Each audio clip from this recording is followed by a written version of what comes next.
हाँ जी, सभी को जय श्री कृष्णा। राधे राधे सर। जय श्री राधे कृष्ण राधे सर। जी। कृष्ण सर। राधे राधे। राधे राधे सर। राधे राधे जी, राधे जय राधे। श्री कृष्ण जय श्री सर। कृष्ण सर। जय श्री कृष्णा सभी को जय राधे श्री राधे कृष्णा। सर। जय श्री कृष्ण सर जी। जय श्री कृष्णा, जय श्री कृष्ण। जय श्री कृष्ण सर। सभी को जय श्री कृष्णा, सभी को जय श्री कृष्ण। जय श्री राधे कृष्ण। राधे सर। जय श्री कृष्ण सर। राधे राधे जी, राधे जय श्री राधे। कृष्ण सर। जय श्री कृष्णा। सभी को जय। चलिए, आज का जो हमारा टॉपिक है, मोस्ट इंटरेस्टिंग टॉपिक, हर किसी के जीवन में इसका प्रभाव है, वो है वास्तु। ओके, मैं छोटी सी इंफॉर्मेशन दे देता हूं पहले। वैसे तो सभी को पता है कि अगले 3 दिन, मतलब आज का दिन लगाकर अगले 3 दिन हम वास्तु पढ़ने वाले हैं। वास्तु के बेसिक प्रिंसिपल हम पढ़ेंगे, वास्तु क्यों जरूरी है आपके जीवन में, और वास्तु पढ़कर, वास्तु अप्लाई कर आप अपने जीवन को कैसे सुखी बना सकते हो। तो ये हम सीखने वाले हैं। इसका कोई भी चार्ज नहीं लिया जाएगा आपसे, फ्री ऑफ कॉस्ट है। और जैसा आप कहेंगे क्लास वैसे चलेगी। वैसे मैंने ये सोचा है कि हम 2 दिन अच्छे से पढ़ाई करते हैं, तीसरे दिन मैं पढ़ाऊंगा भी और कंसल्टेंसी देंगे आपको, जो क्वेरी रहेंगी। और एक तरीका ये हो सकता है कि हम डेली थोड़ा पढ़ें और लास्ट के आधा घंटा आपकी जो क्वेरी है ना, तो वो आपकी सॉल्व की जाए। क्योंकि बहुत सारे मिथ आपने पाले होंगे, बहुत सारे लोगों ने डरा रखा होगा आपको कि आपका मंदिर यहाँ पर है तो आपके ये भूत प्रेत चिपट जाएंगे, ऐसा हो तो वैसा हो जाएगा, वैसा हो तो वैसा हो जाएगा। ठीक है, तो वो मिथ भी आपके क्लियर करूंगा मैं, और एग्जैक्ट वास्तु होता क्या है ये आपको बताऊंगा कि वास्तु की शुरुआत कहां से होती है। ठीक है, तो हम यहां से शुरू करेंगे। तो पहले, सबसे पहले थोड़ा सा पढ़ लेते हैं, उसके बाद फिर वास्तु की चीजें आएंगी और वास्तु क्यों जरूरी है आपके जीवन में। सबसे पहले ये सीखते हैं कि वास्तु क्यों पढ़ना चाहिए, भाई इसकी ऐसी क्या जरूरत है वास्तु पढ़ने की, है ना। यहां से शुरुआत होनी चाहिए ना कि भाई वास्तु, हम तो ज्योतिषी हैं, वास्तु क्यों पढ़े, हम तो टैरो कार्ड रीडर हैं, हम वास्तु क्यों पढ़े, हम तो निमोलॉजिस्ट हैं, हम वास्तु क्यों पढ़े हमसे। ठीक है ना, ये दिमाग में आना चाहिए। तो चलिए जानते हैं कि वास्तु जरूरी क्यों है। उसके लिए हमें किसी स्लाइड पर जाना होगा, और स्लाइड कौन सी है, वो कहां से निकलेगी। ओके, ठीक है। और कोशिश करूंगा मैं कि आप सभी के क्वेश्चन आंसर भी हम डेली डेली करें, ताकि आप चाहे किसी भी उम्मीद से जुड़े हैं मेरे वेबिनार में, मेरी क्लास में। हो सकता है आपको सीखना हो तो भी आपके लिए बेनिफिट मिलेगा, हो सकता है सिर्फ आपको अपने कुछ डाउट्स क्लियर करने हैं तो वो भी इंफॉर्मेशन आपको यहाँ मिलेगी। और दूसरों के वास्तु में और हमारे वास्तु में क्या फर्क है, ये आपको अगले 3 दिन में समझ में आ जाएगा। चलिए, इससे पहले ये जानते हैं कि वास्तु कितने तरह के होते हैं। आप सभी को ऐसा लगता होगा वास्तु एक बहुत छोटा सब्जेक्ट है ना, मतलब वास्तु ही तो है यार, करा लेंगे, कर लेंगे। और आपके दिमाग में वास्तु से रिलेटेड बड़ी सारी चीजें ना गलत बैठी हुई हैं। तो सबसे पहले जानते हैं कि वास्तु कितना बड़ा सब्जेक्ट है। जिस तरह ज्योतिष का कोई अंत नहीं है ना, वैदिक एस्ट्रोलॉजी का, इसी तरह से वास्तु का भी कोई एंड नहीं है। मैं 5 साल वास्तु पढ़ा सकता हूं आपको, 5 साल, इतना तो कंटेंट मेरे पास है, ईश्वर की इतनी कृपा है, और रोज पढ़ाऊंगा, तभी 5 साल में खत्म नहीं होगा। ठीक है, सबसे पहले मेरी आवाज क्लियर है, क्योंकि आज थोड़ा क्लास में भी मेरा नेट का इशू रहा था। मेरी आवाज सभी को क्लियर आ रही है? प्लीज ये लिख दीजिए कोई दो।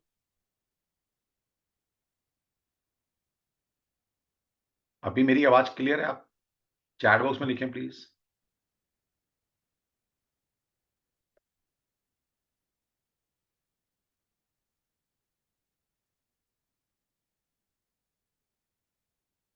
ओके, ठीक है, थैंक यू। ठीक है, तो सबसे पहले टाइप ऑफ वास्तु, मतलब ये मुझे आते हैं, बाकी तो और भी हो सकते हैं। ऐसा नहीं कि भाई मैं ही ब्रह्मा जी के बाद मेरे को ज्ञान है, ऐसा नहीं है, बिल्कुल भी नहीं है। ये इतने वास्तु मैं जानता हूं। पहला है वैदिक वास्तु। वैदिक वास्तु के अंदर एक रेजिडेंशियल वास्तु आता है, एक कमर्शियल और इंडस्ट्रियल वास्तु अलग है। मतलब रेजिडेंशियल वास्तु अलग होता है, कमर्शियल इंडस्ट्रियल वास्तु अलग है, लाल किताब वास्तु अलग है, प्रश्ना वास्तु अलग है, एस्ट्रो वास्तु अलग है, प्रेडिक्टिव वास्तु अलग है, पायरा वास्तु अलग है, आयुर्वेदा वास्तु अलग है, केपी वास्तु अलग है, अष्टक वर्गा वास्तु अलग है, जियो वास्तु अलग है, निम्रो वास्तु अलग है, फेंग शुई जिसको हम चाइनीज वास्तु कहते हैं वो अलग है, और महावास्तु ये अलग है। तो ये 12-14 तरह के वास्तु हैं। तो भगवान ने ऐसी मेहर मेरे पे की हुई है कि ये सभी तरह के वास्तु मैं जानता हूँ। आप में से हो सकता है कोई फर्स्ट टाइम जुड़ा हो, तो मैं थोड़ा छोटा-सा इंट्रोडक्शन देने के साथ शुरू करूँगा अपना। मेरा नाम ज्योतिष आचार्य डॉक्टर नागेश तनवर है। मैं 2008 से इस ऑकल्ट वर्ल्ड में काम कर रहा हूँ, और इस 15-16 साल की जर्नी में 2012 से प्रोफेशनली मैं सारी चीज़ें पढ़ा रहा हूँ, 2011 या 12 से। और अब तक 20,000 स्टूडेंट 20,000 स्टूडेंट मैं पढ़ा चुका हूँ। ये सारी मॉडलिटी जितनी भी आप जानते हैं, चाहे वो ज्योतिष है, वास्तु है, टैरो है, पमिस्ट्री है, लाल किताब है, हीलिंग की बहुत सारी मॉडलिटी हैं, रुद्राक्ष है, जिगु सिंबल, सीजल सिंबल, पंचपक्षी सिस्टम, और जो भी आप पेंडुलम डाउजिंग जो भी आप सोच सकते हैं। तो ये भगवान की कृपा है। तो इतने तरह के वास्तु होते हैं। अब इसके बाद आता है कि वास्तु सीखना ज़रूरी क्यों है? वास्तु आपके जीवन में क्या मिरेकल कर सकता है और क्यों हम इसको सीखें? सब्जेक्ट है, क्यों सीखें? पहली बात तो एक किसी भी इंसान की जो लाइफ़ है ना? ये आप सभी जानते हैं कि हम एक लाइफ़ जी रहे हैं।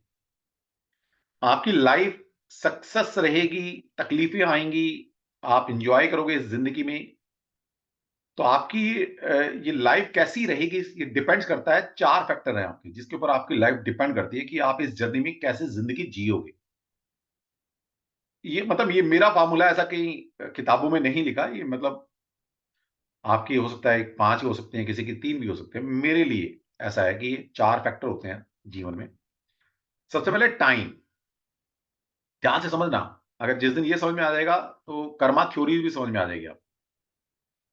टाइम, टाइम का मतलब है आपने किस वक़्त जन्म लिया है, किस नक्षत्र में आप पैदा हुए, जिससे कुंडली बनती है। मान लीजिए किसी आप ऐसे योग में पैदा हुए, जहाँ पर उस वक़्त बहुत अच्छे योग बने हुए हैं ग्रहों के हिसाब से। आपकी किसी पर्टिकुलर नक्षत्र में पैदा होके आपकी दशा बहुत अच्छी स्टार्ट हो गई है ना? तो मतलब अच्छी कुंडली, अच्छे योग, राजयोग लेकर अगर आप पैदा हुए हैं, तो डेफिनिटली इस ज़िंदगी में राजयोग मिलेंगे फिर आपको, है ना? ज्योतिष जो कहता है, तो टाइम इज़ ज्योतिष।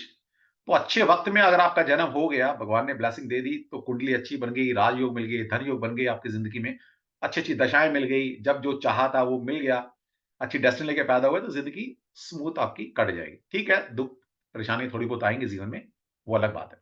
लेकिन एक ओवरऑल लाइफ़ अच्छी चली जाएगी। किसने डिसाइड किया? टाइम, वक़्त, किस वक़्त आप पैदा हुए हैं। ठीक, ओके। इसके बाद आता है डायनेस्टी। डायनेस्टी का मतलब है किस वंश में आप पैदा हुए हैं, है ना?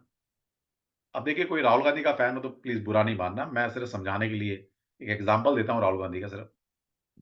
मेरी कोई किसी दुश्मनी नहीं है, ना मैं किसी पॉलिटिकल पार्टी को ऐसा अपोज़ करता हूँ, ना फ़ेवर करता हूँ ओपनली, ठीक है? सिर्फ़ समझाने के लिए।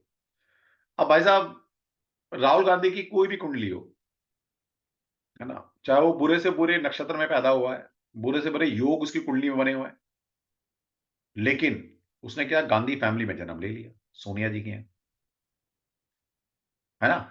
अब वो चाहे राजा बने, ना बने, वो मिनिस्टर बने, ना बने, वो प्रधानमंत्री बने, ना बने, अगला जब से पैदा हुआ है एन्जॉय कर रहा है ज़िंदगी। उसके जीवन में कोई दुःख नहीं है,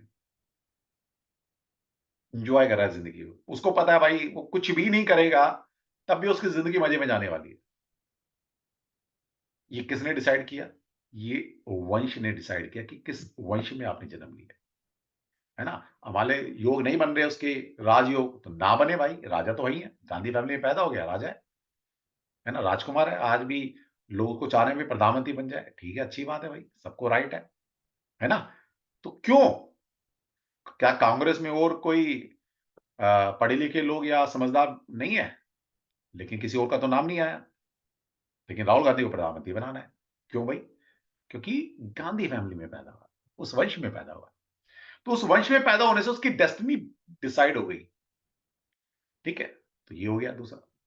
तो यहां से पता लगता है भी आपकी लाइफ कैसी जाने वाली। तीसरा है जी एनवायरनमेंट।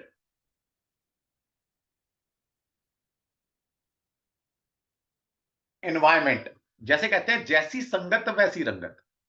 कि जिस एनवायरनमेंट में आप रहते हैं, उसका इम्पैक्ट आपके आपके ऊपर आता है। एनवायरनमेंट चाहे वो जियोग्राफिकल एनवायरनमेंट है आपको, चाहे लोगों का एनवायरनमेंट है ना? तो उसका भी इम्पैक्ट आप में आता है। जैसे कहते हैं ना भई कोई इंसान है, छोटा बच्चा है, उसको अच्छी संगत मिल गई। बच्चा बहुत इंटेलिजेंट है, अच्छी संगत मिल गई तो बच्चा साइंटिस्ट बन जाएगा। और पता लगे वो शार्प माइंड का बच्चा था, वो किसी क्रिमिनल के पीछे फँस गया, अब वो क्रिमिनल बन जाएगा, है ना? तो उसकी लाइफ कैसे डिसाइड हुई? संगत कैसी थी? एनवायरनमेंट कैसा मिला आपको? ओके, यहाँ ये भी कुछ आपकी लाइफ में डिसाइड करता है कि आपकी ज़िंदगी कैसी जाएगी। अच्छा एनवायरनमेंट मिल गया, ज़िंदगी अच्छी हो जाती है, हम अच्छी बना लेते हैं। एनवायरनमेंट अच्छा नहीं मिला तो ज़िंदगी खराब। नेक्स्ट है कर्मा, आपके कर्म कैसे हैं, है ना? कुछ हद तक डिपेंड करती है कर्मा पर, कि जैसे कर्म करोगे, अच्छे कर्म करोगे तो पॉसिबिलिटी है कि आपकी ज़िंदगी अच्छी हो जाए। ओके, अगर बुरे कर्म करोगे तो लाइफ खराब जाएगी। तो ये 4 फैक्टर हैं आपकी ज़िंदगी के। अब इसमें से अगर मैं एक अपने हिसाब से ये 100% अगर आपकी एक फैक्टर है, तो इसमें से अगर मैं देना चाहूँ, तो 20% 40% या 30% मान लो। 30% मैं टाइम को देता हूँ, 30% मैं डेस्टिनी को देता हूँ, बाकी 40% जो बचा है, वो 20% एनवायरनमेंट है, 20% आपके कर्मास है।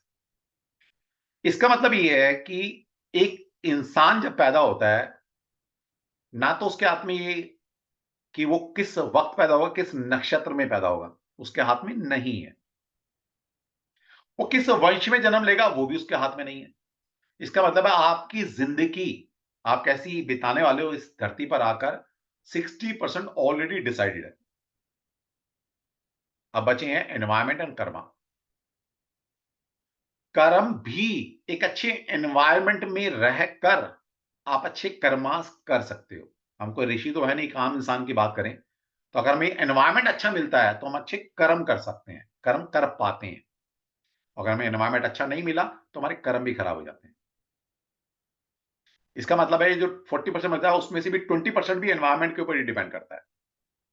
और एनवायरनमेंट का मतलब होता है वास्तु। एनवायरनमेंट का क्या मतलब है? वास्तु। टाइम को हम आगे पीछे नहीं कर सकते। सोचिए, जिस नक्षत्र में आप पैदा होगे, जो दशा सिस्टम आपको मिला है, इस दुनिया की कोई भी ताकत उस बुरे योग को खत्म नहीं कर सकती। और जो दशा पैटर्न आपको मिला है, उसको कोई भी ओवरकम नहीं कर सकता। आप चाहते हैं, भई मेरी ये दशा जल्दी खराब है, जल्दी से मैं इसको ओवरकम कर जाऊँ, नहीं होगी। ठीक है? कुंडली में कोई प्लैनेट खराब है, और आपको जानकर हैरानी होगी, जैसे आपकी कुंडली के अंदर प्लैनेट होते हैं, ऐसे आपके वास्तु के अंदर भी प्लैनेट है।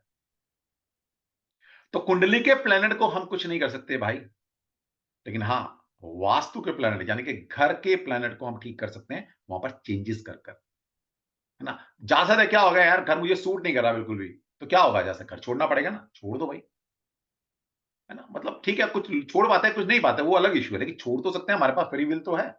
या कोई चीज़ गलत बन गई है, मतलब जिस एरिया में जो काम नहीं करना चाहिए, ज़्यादा से ज़्यादा क्या होगा, तोड़ना पड़ेगा। वर्स्ट केस में बता रहा हूँ, वैसे ज़रूरत नहीं पड़ती है, रेमेडी करके ठीक कर सकते हैं, लेकिन वर्स्ट केस, ज़्यादा से ज़्यादा क्या होगा, वो तोड़नी पड़ेगी ना, तोड़ दो यार। लेकिन अगर कुंडली में कोई प्लैनेट खराब है आपका, तो क्या करोगे? तो कुछ नहीं कर सकते। तो इसका मतलब है ज्योतिष की जो रेमेडी है, वो वास्तु के पास है। ठीक है, हम ज्योतिष में रेमेडी करते हैं, है ना? कोई प्लैनेट है, दुःख दे रहा है, उसकी स्तुति करते हैं, मंत्र पढ़ते हैं, दान करते हैं, रत्न पहनते हैं, बहुत सारी रेमेडी करते हैं। लेकिन अब हमें नहीं पता ना वो रेमेडी में कितना हम उसको ठीक कर पाएँगे। ठीक होता है, लेकिन ऐसा नहीं कि 100% ठीक कर सकते हैं। लेकिन यहाँ पर वास्तव में हम 100% ठीक कर सकते हैं। यहाँ पक्का है। हमने कोई गलत चीज़ बनाई है, उसको हटा लो। कोई गलत एक्टिविटी कर रहे हैं उस ज़ोन में, जिसकी वजह से वो दिशा खराब हो रही है, उस दिशा का एक लॉर्ड है, जो प्लैनेट है, वो खराब रिज़ल्ट दे रहा है या उसकी एनर्जी हमारे घर के अंदर नहीं आ रही, तो सिंपल है भाई, वो एक्टिविटी कहीं और कर लेंगे, 100% ठीक हो गया। तो ये है। तो इसलिए एनवायरनमेंट ठीक करना बहुत ज़रूरी है। अच्छे एनवायरनमेंट में रहकर ही अच्छे कर्मास हम कर सकते हैं, और ये हमारे किए हुए कर्म ही हमारे भाग्य का निर्माण करते हैं। कभी कर्मा थ्योरी पढ़ाऊँगा आपको, है ना? कर्मा थ्योरी जिस दिन समझ में आ गई ना आपको, मज़ा आ जाएगा आपको जीवन जीने का। एटलीस्ट आगे से आप अपने कर्म को ठीक कर लोगे।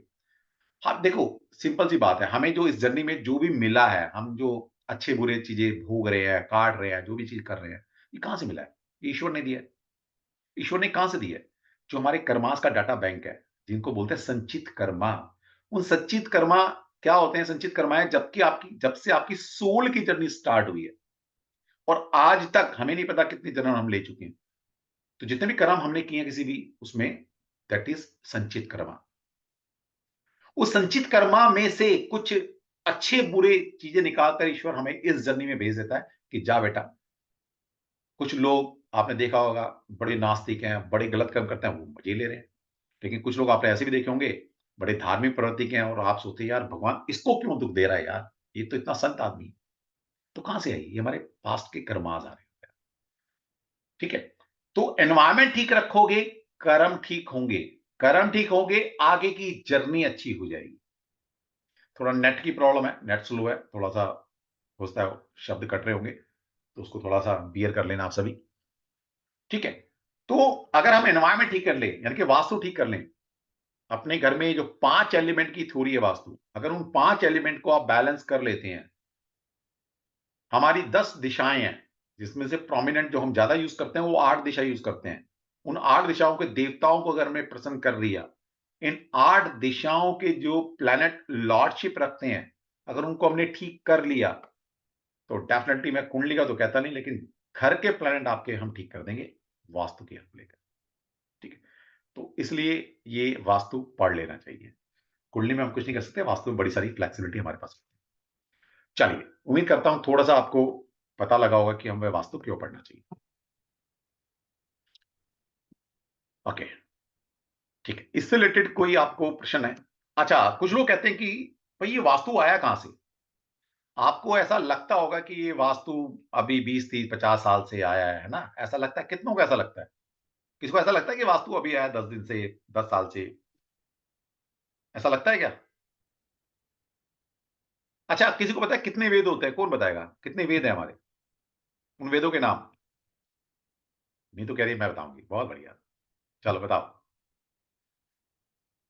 देखिए, इंटरेक्शन बहुत जरूरी थैंक है। You sir. या हाँ, बोलिए। ऋग्वेद, सामवेद, यजुर्वेद, अथर्ववेद, 4 वेद होते हैं हमारे पास। ऋग्वेद, सामवेद, यजुर्वेद और अथर्ववेद। बहुत बढ़िया, बहुत अच्छा। बढ़िया। 4 वेद होते हैं। आपको पता है इन चारों के उपवेद भी होते हैं? हाँ, ये मुझे नहीं पता सर। चलिए, कौन बताएगा? जिसको उपवेद पता है वो हैंड रेज रखे सिर्फ। हाँ, अनुपमा जी हमारे साथ हैं, वो कह रही है मैं बताऊंगी सर। बहुत बढ़िया, बताइए। इन चारों जो वेद है हमारे, इनके 4 उपवेद भी हैं। Yes sir. सर जैसे कि एक गोपद ब्राह्मण है। हाँ जी। Sir sorry sir, Jaimini. क्या सर ये बता पूछ रही रहा है? हूँ। नहीं नहीं, मैं पूछ रहा हूँ, हमारे 4 वेद है ना? Yes sir. उन 4 वेदों के उपवेद भी हैं 4, वो पूछ रहा हूं मैं। ओके बड़ी सर। शर्म की बात है, मतलब आज यहाँ 200 बच्चा लगभग बैठा है वेबिनार में, आपको अपने वेद नहीं पता। भूल गए वो अलग बात है, इक्का दुक्का हो जाती है हमसे भी कभी, हमारे भी शब्द कई बार दिमाग में नहीं आते, वो अलग बात है। लेकिन आपको नहीं लगता ये पता होना चाहिए आपको? वेद मतलब जो हमारी मूल है हमारा, है ना? जो मतलब जहां से स्टार्ट है हमारी। चलिए, कोई बात नहीं। देखिए, ये आपने सभी ने देखा कि हमारे 4 वेद हैं, ऋग्वेद, सामवेद, यजुर्वेद और अथर्ववेद। और इनके 4 ही उपवेद हैं, आयुर्वेद, गंधर्ववेद, धनुर्वेद और शिल्पवेद। शिल्पवेद। तो अथर्ववेद का जो उपवेद है, दैट इज शिल्पवेद, जहां पर वास्तु की बात की गई है। तो ये वेदों से आया है। ऐसा नहीं कि हमने अपने मन से बना दिया कि भाई वास्तु अभी आया है, ये वेदों में जिक्र है भाई इसका। और इसी से आप अंदाजा लगा लीजिए कि पुराने स्ट्रक्चर आज भी कई कई सौ साल है वो सर्वाइव कर रहे हैं, और आपका मकान 50 साल नहीं चलता। भाई ऐसा क्या बात होगी? कोई तो रीजन होगा। और आपको जानकर हैरानी होगी कि जितने भी प्राचीन में मंदिर बने ना सारे, वो मंदिर वास्तु अलग पढ़ाया जाता है। पता है आपको? मंदिर का वास्तु अलग होता है कि कितना कितना गर्भगृह बनेगा, उसमें मूर्ति कितने इंच की होगी, कितने फुट की होगी, उसका दरवाजा का साइज क्या होगा, उसका प्रांगण कैसा होगा। इवन तक कि यहां तक वास्तु बताता है कि आपको पता है पत्थर भी मेल फीमेल होते हैं, पता है किसी को? पता ही नहीं होगा। अगर फीमेल देवी-देवता की अगर फ़ोटो बनानी है, देवी की कोई स्कल्पचर बनाना है, मूर्ति बनानी है, तो फीमेल पत्थर से बनती है और मेल गॉड की बनानी है, तो फिर मेल पत्थर से उसकी उनकी वो बनाई जाती है। पता है आपको? नहीं पता? आपको पता है वो केदारनाथ में त्रासदी आई थी, कैसे बच गया? अब आप वो कुछ भी बोलते हो, भोलेनाथ की कृपा है, ये है, वो है, लेकिन उसका वास्तु इतना ज़बरदस्त है, कभी जाना तो देखना वहाँ पर, पता लगेगा। ठीक है? तो ये मतलब है और तभी वहाँ पर एनर्जी सर्वाइव करती है। अगर वहाँ का वास्तु अच्छा नहीं होगा, जब अच्छे वास्तु में रहकर आप प्रॉस्पेरिटी करते हो, आप फ़ील गुड फैक्टर आपके अंदर आता है, तो क्या देवी-देवताओं को हम वैसे ही रख देंगे बिना वास्तु के उसमें? नहीं ना, वो भी तो एक प्राण प्रतिष्ठा करके उनको विराजमान दिया जाता है, उनका घर बनाया जाता है। भगवान का घर बन रहा है, तो वो भी वास्तु के अनुसार बनता है, तभी वो वहाँ वो एनर्जी सर्वाइव करती है। इसलिए मैं हमेशा अपनी क्लास में कहता हूँ कि इन गली के मंदिर मस्जिद में कुछ नहीं रखा, ठीक है? अगर आप आपको क्योंकि आप एज़ ए हीलर काम कर रहे हो, तो आपको ना प्राचीन जितने मंदिर हैं, जितने सिद्ध पीठ हैं, वहाँ पर जाना चाहिए, वहाँ की एनर्जी फ़ील करो, ओके? चलिए, तो इसका मतलब है ये समझ में आ गया कि वे वास्तु आज की देन नहीं है, ये कहीं न कहीं हमारे अ, आप बोल सकते हैं कि ग्रंथों में लिखा है ना? तो हमें इसका पालन करना चाहिए, हमें इसको अपनाना चाहिए अपने जीवन में। चलिए, बहुत बढ़िया। अच्छा, सनराइज़ कहाँ से होता है, कोई बताएगा? ये तो सबको पता होगा यार। सनराइज़ कहाँ से होता है? लिखो ज़रा चैट बॉक्स में, मज़ा आएगा। इसमें कोई गलती नहीं करेगा। सबने लिखा है ईस्ट से होता है। बहुत बढ़िया, गुड। अच्छा, जब हम बात करते हैं कि जैसे आप में से कुछ लोग कहते हैं कि सर मेरा ना वो मेरा ड्राइंग रूम ना ईस्ट डायरेक्शन में है या मेरी मतलब कोई चीज़ ना यहाँ रखी है, किस इस डायरेक्शन में रखी है। तो डायरेक्शन का मतलब क्या होता है? डायरेक्शन कोई एक पिन पॉइंट है, कोई क्या है मतलब? कोई कोई बताएगा इसके बारे में? सबने लिखा है यस ईस्ट में सनराइज़ होता है। ओले भाई साहब, नॉर्थ ईस्ट वाले भी आ गए। बहुत बढ़िया। आप में से सभी ने ईस्ट लिखा है कि सूर्य ईस्ट में उदय होता है। लेकिन अगर मैं बोलूँ कि साल में 2 दिन ऐसे होते हैं जब सूर्य ईस्ट से उदय होता है, बस। साल में 2 दिन, 365 दिन में से 2 दिन ऐसे होते हैं, जब सूर्य जो है एग्ज़ैक्ट ईस्ट से होता है। बहुत बढ़िया सुधा जी, दूसरा भी लिखो। हाँ, ठीक है। अब ये ढूँढ के आना, कल कल कल बताना मुझे, सर आपने तो आँखें खोल दी।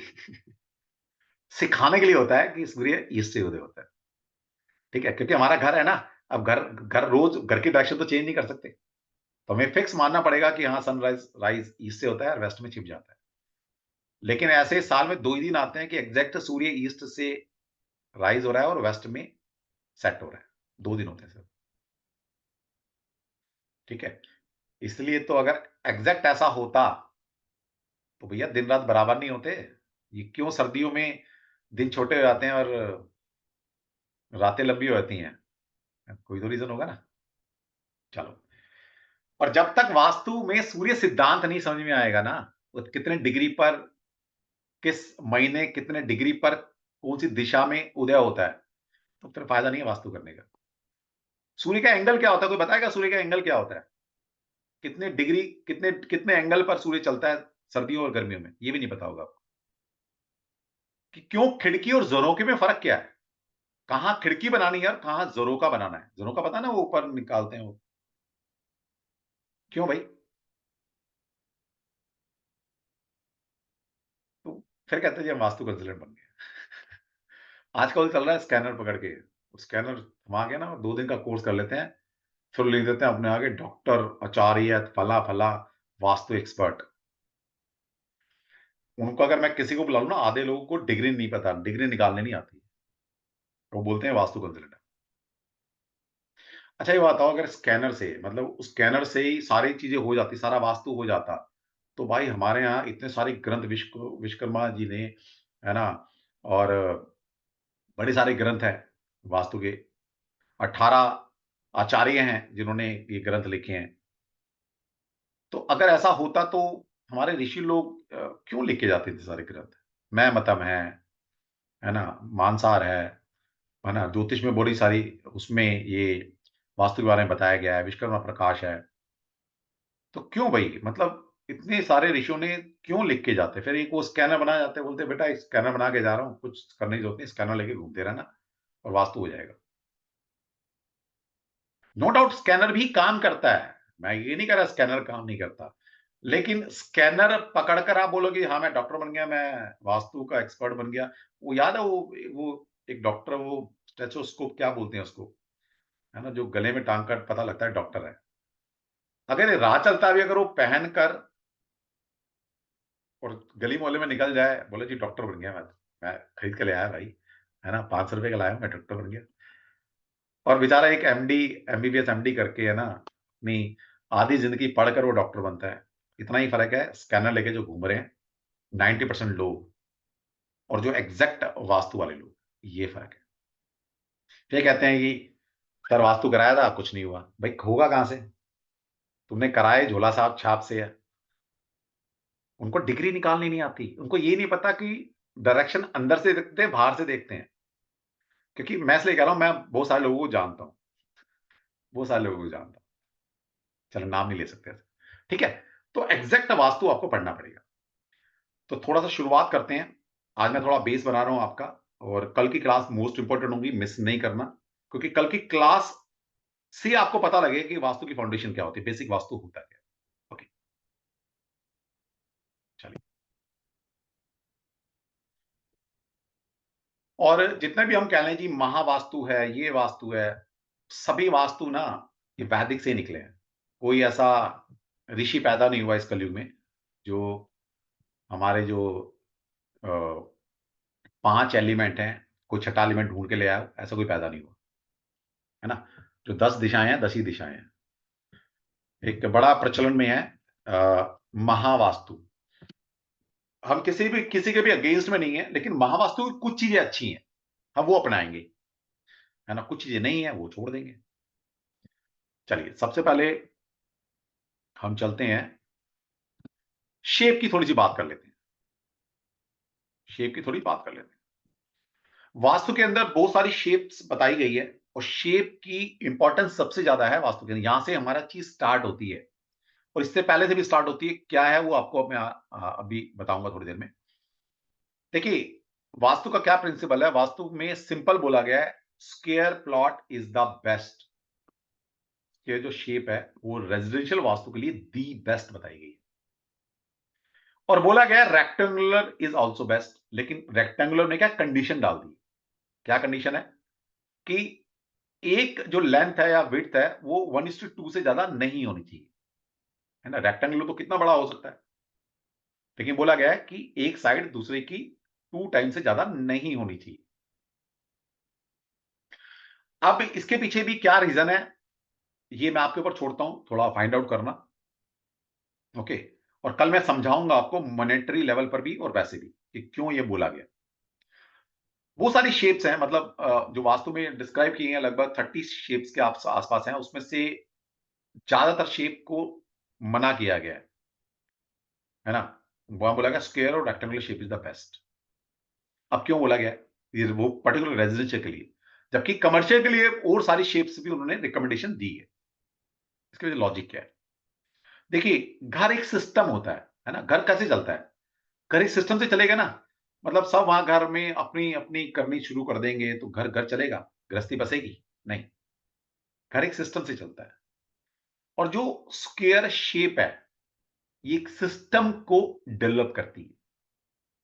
जैसे मैं बोलता हूं ना 4 नंबर, 4 नंबर क्या स्क्वायर को रिप्रेजेंट करता है। 4 नंबर राहु नहीं है, फिर बता रहा हूं मैं आपको, हटा लेना दिमाग से। लेकिन 4 नंबर राहु में कब कन्वर्ट होता है, उसके पीछे बड़े लॉजिक है, तब जाके वो राहु में कन्वर्ट होता है। लेकिन 4 नंबर क्या अर्थ एलिमेंट है। तो स्क्वायर शेप क्या करती है, एक सिस्टम डेवलप करती है, एक सिस्टम, दायरा, जीने का सलीका क्या होना चाहिए। लेकिन जब से आप सभी लोग 2 बड़ी गलतियां कर रहे हैं, अब क्या करें, मजबूरी है सबकी। जब से आप अर्थ एलिमेंट से दूर गए हो, अर्थ एलिमेंट से दूर का मतलब है जो हाई राइज बिल्डिंग्स बन रही हैं और पृथ्वी माँ, जिसको धरती माँ बोलते हैं या अर्थ बोलते हैं, उससे जितना दूर जाओगे, उतने कष्ट ज़्यादा आएँगे। दूसरा, कभी अपने टॉप व्यू देखना अपने फ्लैट का, उसका डिज़ाइन देखना, क्योंकि वहाँ पर तो कॉस्ट कटिंग होती है, शेप्स मतलब मैक्सिमम यूटिलाइज़ कर लो शेप का। तो आड़े-तिरछी शेप होती है उसकी ना, आप अगर बाउंड्री देखेंगे अपने फ्लैट की, तो आप देखेंगे कितने कोने निकले हुए हैं, इर्रेगुलर शेप है। तो शास्त्र क्या कहता है, जिस शेप में आप रहोगे, वैसे ही बन जाओगे। इर्रेगुलर शेप में रहोगे, तो ज़िंदगी इर्रेगुलर हो जाएगी। परफेक्ट शेप में रहोगे, तो ज़िंदगी परफेक्ट जी पाओगे। और धरती माँ को ना हमारे यहाँ माँ की उपाधि दी गई है। तो जितना माँ के करीब रहोगे, उतनी ज़िंदगी खुशहाल रहेगी। जितना माँ की गोद से दूर जाते चले जाओगे, उतना ही थोड़ी-सी लाइफ में प्रॉब्लम आती चली जाएगी। कभी ध्यान से सोचना इस बात को, ठीक है? तो यहाँ पर शेप की बात होगी कि हमें आगे से स्क्वायर या रेक्टेंगुलर प्लॉट ही चूज़ करना है, और रेक्टेंगल में भी क्या मतलब है कि 1:2 रेशियो से ज़्यादा नहीं होना चाहिए। ओके? बहुत सारी शेप्स हैं, जैसे पेंटागन शेप है आपकी, तो पेंटागन शेप बहुत अच्छी शेप नहीं मानेगी। सर्कुलर शेप कमर्शियल लेवल पे अच्छी है, लेकिन रेजिडेंशियल के लिए बिल्कुल भी रिकमेंडेशन नहीं है। इसके पीछे बहुत सारे लॉजिक्स हैं, वो कभी कोर्स में आएँगे तो बता दूँगा आप सभी को। ठीक है। इसके बाद आता है हमारा यस। ये है हमारा मेन चार्ट वास्तु का। यहां से आप शुरुआत करेंगे समझने की।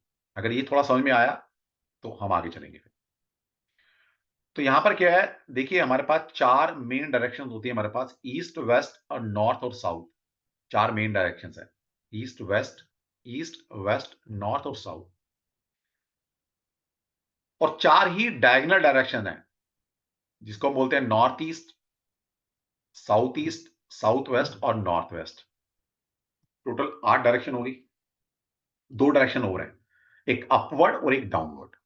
इन 10 दिशाओं का हम यूज करते हैं वास्तु के अंदर, लेकिन मेन 8 दिशाओं पे काम होता है, लेकिन 2 दिशाओं पर भी काम होता है। ये जो 8 डायरेक्शन है, यहां पर हर एक दिशा का एक लॉर्ड है, प्लैनेट, और एक देवता रूल करता है, डाइटीज, देवता, एनर्जी, कुछ भी बोलिए आप उसको, वो रूल करता है। जैसे नॉर्थ ईस्ट से स्टार्ट कर लेते हैं, तो नॉर्थ ईस्ट, जिसको आप ईशान कोण बोलते हैं हिंदी में, ईशान कोण, वहां पर जो प्लैनेट रूल करता है, that is Brihaspati Dev, Jupiter. और वहां पर देवता कौन रूल करते हैं? भगवान शिव, अल्टीमेट एनर्जी। ओके। इसके बाद जो ईस्ट डायरेक्शन है हमारी, यहां पर जो प्लैनेट रूल करता है, दैट इज सन, सूर्य महाराज। और डायटीज यानी कि देवता कौन रूल करते हैं? इंद्र, इंद्र देवता रूल करते हैं। साउथ ईस्ट, जिसको आप आग्नेय दिशा बोलते हैं, अग्नि की दिशा या आग्नेय दिशा हिंदी में बोलते हैं उसको, यहां पर जो प्लैनेट रूल करता है, दैट इज वीनस, शुक्र। और जो देवता रूल करते हैं वो है अग्नि देवता। नेक्स्ट है साउथ डायरेक्शन। साउथ डायरेक्शन में जो प्लैनेट रूल करता है, दैट इज मार्स, मंगल। और यहां पर जो डायटीज देवता रूल करते हैं, वो है यम देवता। नेक्स्ट है हमारा south west. South west direction में जो प्लैनेट रूल करता है, दैट इज राहु। और जो डायटीज रूल करते हैं, वो है निरुति। निरुति एक राक्षसी है, वो इस डायरेक्शन में रूल करती है। नेक्स्ट है वेस्ट डायरेक्शन। वेस्ट डायरेक्शन में जो स्वामी है, जो प्लैनेट रूल करता है, दैट इज सैटर्न, शनि महाराज। और यहां पर जो देवता रूल करते हैं, वो है वरुण देवता। नॉर्थ वेस्ट डायरेक्शन, जिसको वायव्य कोण आप बोलते हैं, यहां पर जो प्लैनेट रूल करता है, दैट इज मून, चंद्रमा। और देवता रूल करते हैं वायु देवता। और लास्ट डायरेक्शन हमारी नॉर्थ, उत्तर दिशा, जिसमें प्लैनेट रूल करते हैं मरकरी, बुध भगवान। और यहां पर डायटीज कौन से हैं? देवता कौन से हैं? कुबेर महाराज। और 2 दिशाएं और हैं आपकी, एक अपवर्ड है।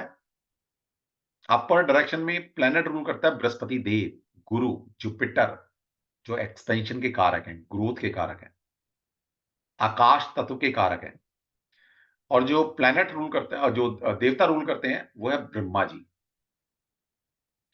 और लास्ट डायरेक्शन हमारी डाउनवर्ड, पाताल लोक जिसको बोलते हैं। ओके, जो प्लैनेट रूल करता है दैट इज शनि महाराज, और जो देवता है वो है वासुकी। अब अगर आपने ये समझ लिया तो यही सी सारी ना आप चीजें डिकोड करना शुरू कर देंगे।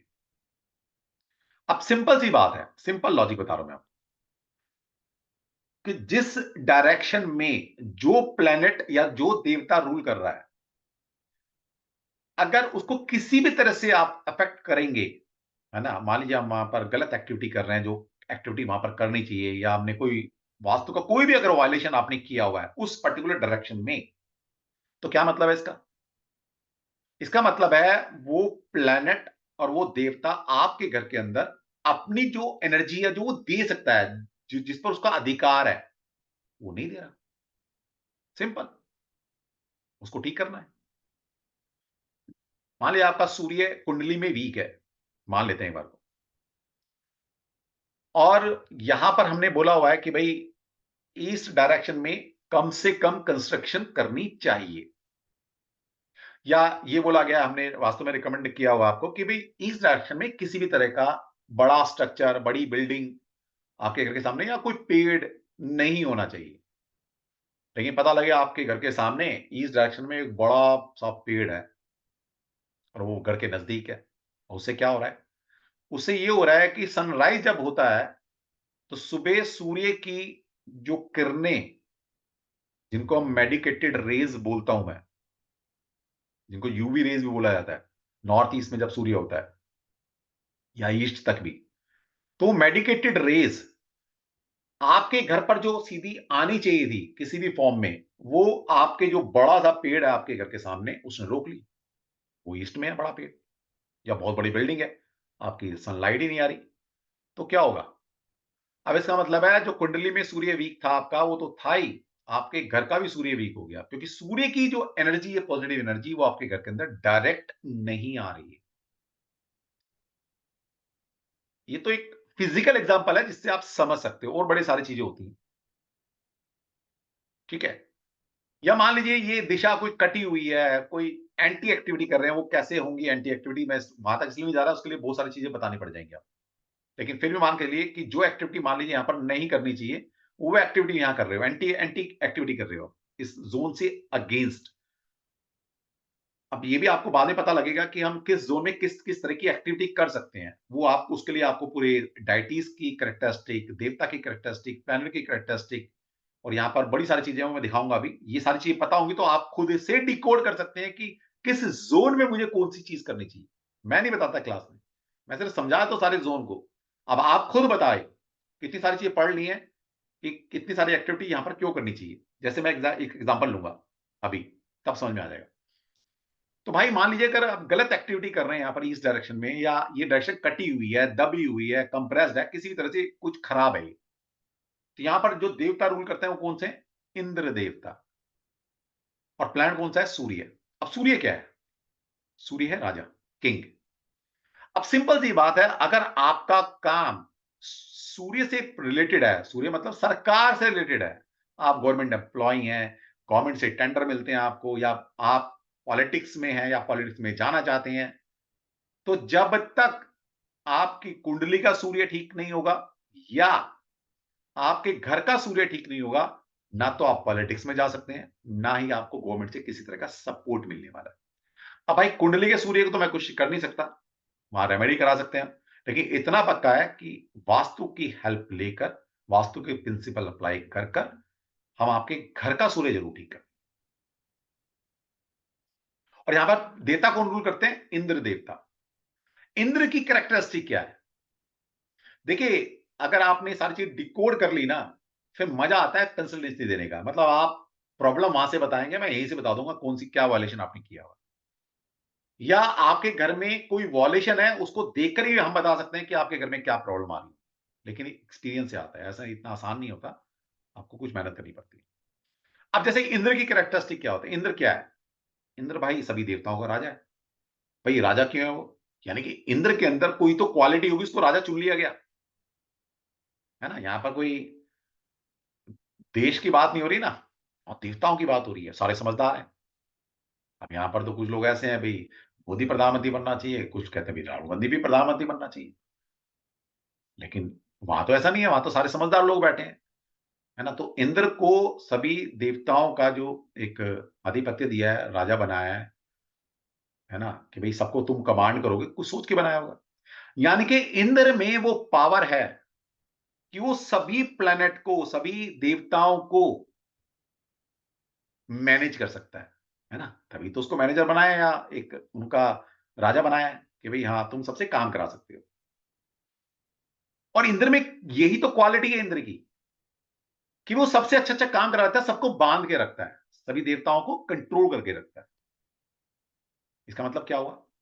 हमारे घर में भी बड़े सारे देवी-देवता रहते हैं, जो हमारे अलग-अलग रिश्ते हैं ना, ये सब अलग-अलग प्लैनेट, अलग-अलग देवी-देवताओं का ही रूप है। देवी-देवता मतलब एक एनर्जी, सिंपल अगर साइंस की भाषा में बोलूँ तो एनर्जी, है ना? हमारा बच्चा एक एनर्जी है, हमारी वाइफ एक एनर्जी है, हमारे पेरेंट्स एक एनर्जी है, हमारा सर्वेंट एक एनर्जी है, हमारे घर में गेस्ट आते हैं, वो एक एनर्जी का रूप है ना? हमारे घर में भाई रह रहे हैं, बहनें रह रही हैं, मान लो 10 बंदों का परिवार है, तो 10 काइंड ऑफ एनर्जी है आपके घर के अंदर। और हेड ऑफ द फैमिली क्या है? हेड ऑफ द फैमिली एक इंद्र की तरह काम कर रहा है वहाँ पर। सबको मैनेज कर रहा है ना, सब उसका कहना मानते हैं, वो जो ऑर्डर देता है सब उसकी बातों को सुनते हैं, उसको तवज्जो देते हैं। तो जिस घर का ईस्ट खराब होगा,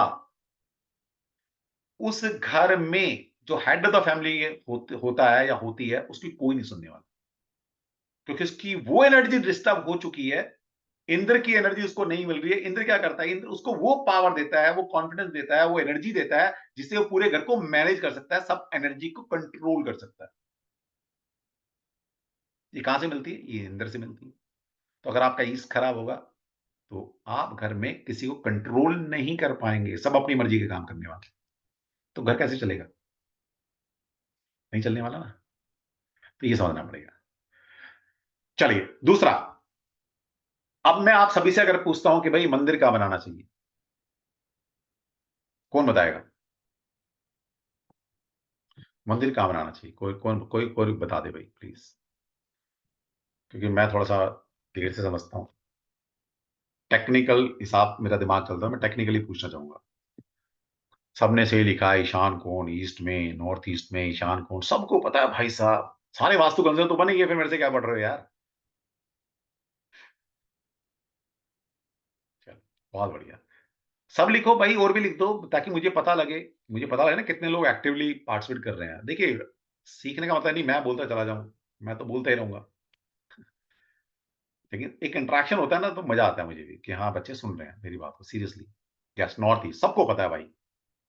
ठीक है। अब मुझे टेक्निकली ये और बता दो, मैं सबके हैंड डाउन कर रहा हूं अभी, वाई, क्यों? क्योंकि हम वास्तु कंसर्न है भाई, हम तो वाई पूछेंगे ना, क्यों पूछेंगे हम? कितने लोग बताएंगे? हैंड रेज करो। अभी कम से कम 120 लोगों ने पार्टिसिपेट किया लगभग, जो मेरे पास फिगर यहाँ पर आ रही है। सबने सही बताया, north east, east, north east, east, ईशान। अब मुझे 2-4 पॉइंट तो बताने पड़ेंगे टेक्निकली, क्योंकि अगर आप मेरे घर में वास्तु करने आए और आपने बोला सर नॉर्थ ईस्ट में आप मंदिर बना लीजिए, तो मेरे ऐसा बंदा पूछ सकता है भाई क्यों बनाऊं? कोई एक रीजन बताओ, मैं तब बनाऊंगा, ऐसा नहीं बनाने वाला मैं तो। ठीक है, चलिए मैं इनवाइट करता हूँ, ललित जी हमारे साथ हैं। बहुत बढ़िया। अब देखिए, 120 में से 3 लोगों ने हैंड रेज किया जिनको ये पता है, चाहे एक बात पता है चाहे दो बात पता है। 4 लोगों ने हैंड रेज किया 120 में से, जिनको रीजन पता है कि क्यों मंदिर बनाया जाता है ना? ये हमारी वो है कि हम यहाँ पर ना वाई क्लियर करते हैं चीज का। हम यहाँ पर लॉजिकली चीजें सीखेंगे ज्यादातर। वास्तु टेक्निकल भी है, व्यवहारिक भी है, मिस्टिकल भी है ना? ऐसा नहीं कि सारा मिस्टिकल ही है कि हाँ सब शास्त्रों में बताया, कुछ चीज प्रैक्टिकल भी अप्लाई होती है ज्यादातर चीज। चलो ललित बताओ। जय श्री अब कृष्ण किसने सर। लिखा वास्तु पुरुष का सिर है, किसने लिखा वहां जुपिटर रूल करता है। ठीक है भाई, जुपिटर रूल करता है तो क्या हो गया, है ना? तो बाकी भी तो ग्रह ही है, वो क्या ग्रह नहीं है? जैसे कुछ लोग कहते हैं ना, जैसे मजाक वाली बात होती है, कहते हैं यार मैं मंगलवार को नहीं पीता, मतलब ड्रिंकिंग नहीं करता मंगलवार को। मैंने कहा भाई ऐसा क्यों? कह रहा यार मंगलवार को नहीं करता, मंगल देवता नाराज हो जाएंगे। मैं कहा बाकी क्या प्लेनेट नहीं है? बाकी प्लांट से तेरी क्या साठ गांठ हो रखी है कि उन्होंने ऑर्डर पास कर रखा है, बेटा जा तू हमारी डे में पी लेना। मैं तो मंगल से ही डरता है। मैं कहा और ज्यादा नुकसान है तो बाकी सारे प्लांट बुरा मान जाएंगे, भैया तो मंगल की सुनता है, हमारे तो सुनता ही नहीं। ठीक है, तो भाई ऐसा मत किया करो। हाँ जी ललित बोलो। जय श्री कृष्ण सर। क्या चाहिए? सर सबसे पहले तो आपने बता दिया कि हम जो मंदिर बना सकते हैं वो पूर्व में, उत्तर में, या फिर पूर्व उत्तर वाले कोने में, ठीक है। ईशान कोण में। Y Y Y Y. हाँ सर। सर जैसे पूर्व में जो रूल करता है वो सूर्य देव है। हाँ तो सूर्य कैरेक्टरिस्टिक आपने बताई थी कि सब कुछ। लेकिन सर सूर्य को हमें का, अगर ग्रहों की बात करें तो फिजिकल फॉर्म में आप देख सकते हैं खाली सूर्य को और चंद्रमा को। ठीक है। तो सर एक एनर्जी फॉर्म में हम सूर्य की पूजा ही कर रहे हैं वहां पे मंदिर में। ओके ठीक है। और सर दूसरा, जो उत्तर दिशा है वो हम सभी जानते हैं कि उत्तर दिशा में कुबेर जी रूल करते हैं। तो ठीक है। हम भगवान से प्रे कर रहे हैं, तो हम घर में सुख शांति के लिए हम कुछ मांग रहे हैं भगवान से। अच्छा तो उसको मतलब उस चीज को जल्दी मिलने की चांस रहता है कि हम अगर इन दिशाओं में अगर पूजा करेंगे तो हम जल्दी मिल जाएगी वो चीजें, ठीक है। क्योंकि क्या एक एनर्जी सर्वाइव करती है। बहुत ठीक है। बहुत बढ़िया ऐसे आपका। ईशान कोण में सर बृहस्पति हैं, तो बृहस्पति ऑलरेडी देव गुरु हैं, तो हमें सब कुछ देने के लिए ही बैठे हैं। और हम भगवान से अगर पूजा कर रहे हैं तो हम कुछ मांग ही रहे हैं। ठीक है। बहुत बढ़िया। बहुत बढ़िया ठीक है। जी सर।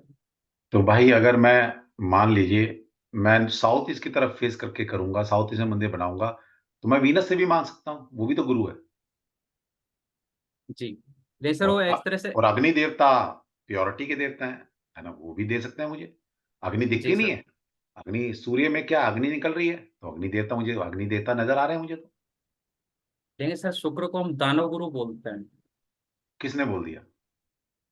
अच्छा, जितना पढ़ा है अब तक की। तो बेटा अगर ये तो बात है ना, तुम किताबें पढ़ते सिर्फ, जी। व्यावहारिक नॉलेज लो। तो मतलब दानव है तो उससे दूर रहना हमें फिर। नहीं हमें नहीं सर। उसको, उसकी पूजा नहीं करनी, हमें चाहिए नहीं वो। तुमने शब्द बोला ना दानव, जी। तो हमें दूर रहना है दानव से। यही तो मतलब हुआ। अब ललित बेटा, इस कलयुग में तू बेचारा बन के रहेगा। पता है क्यों? जो जी। भी तेरे पास इस जिंदगी में है ना, सारा शुक्र ने दिया तेरे को। जी। गाड़ी चलाता है, हाँ सर, मोटरसाइकिल। चाहे मैं कह रहा हूं साइकिल ही है वैसा, वो भी जी। शुक्र है। व्हीकल जी। है ना, जो शुक्र के मजे लेना, तो व्हीकल के, गाड़ी के, बाइक के, जो भी घर है ना, घर में रहता है ना, जी। वो भी शुक्र है। जीवन में जितनी भी तेरे को लग्जरी मिली है, ऐशो आराम मिला है ना, वो सब शुक्र ने दिया है। जी। ठीक है। और सबसे बड़ी बात, तेरा लाइफ पार्टनर, तो उसे दानव कह के दे जरा, एक बार पता लग जाएगा। तेरा आज नहीं ही सर तेरे घर अभी। का वास्तु ना खराब हो जाए, तेरा भी वास्तु खराब हो जाएगा। नहीं सर, अभी शादी नहीं हुई है। हाँ तो शादी, अच्छा शादी नहीं हुई है, तो बेटा तभी बोल रहा है तू। शादी हो गई थी ना, तो आज ही लक्ष्मी बोल रहा था शुक्र को, हे लक्ष्मी। बिल्कुल सर। ठीक है, तो शादी कर ले। शादी कर लेगा, वास्तु अपने आप आ जाएगा। मजाक की बात नहीं है भाई।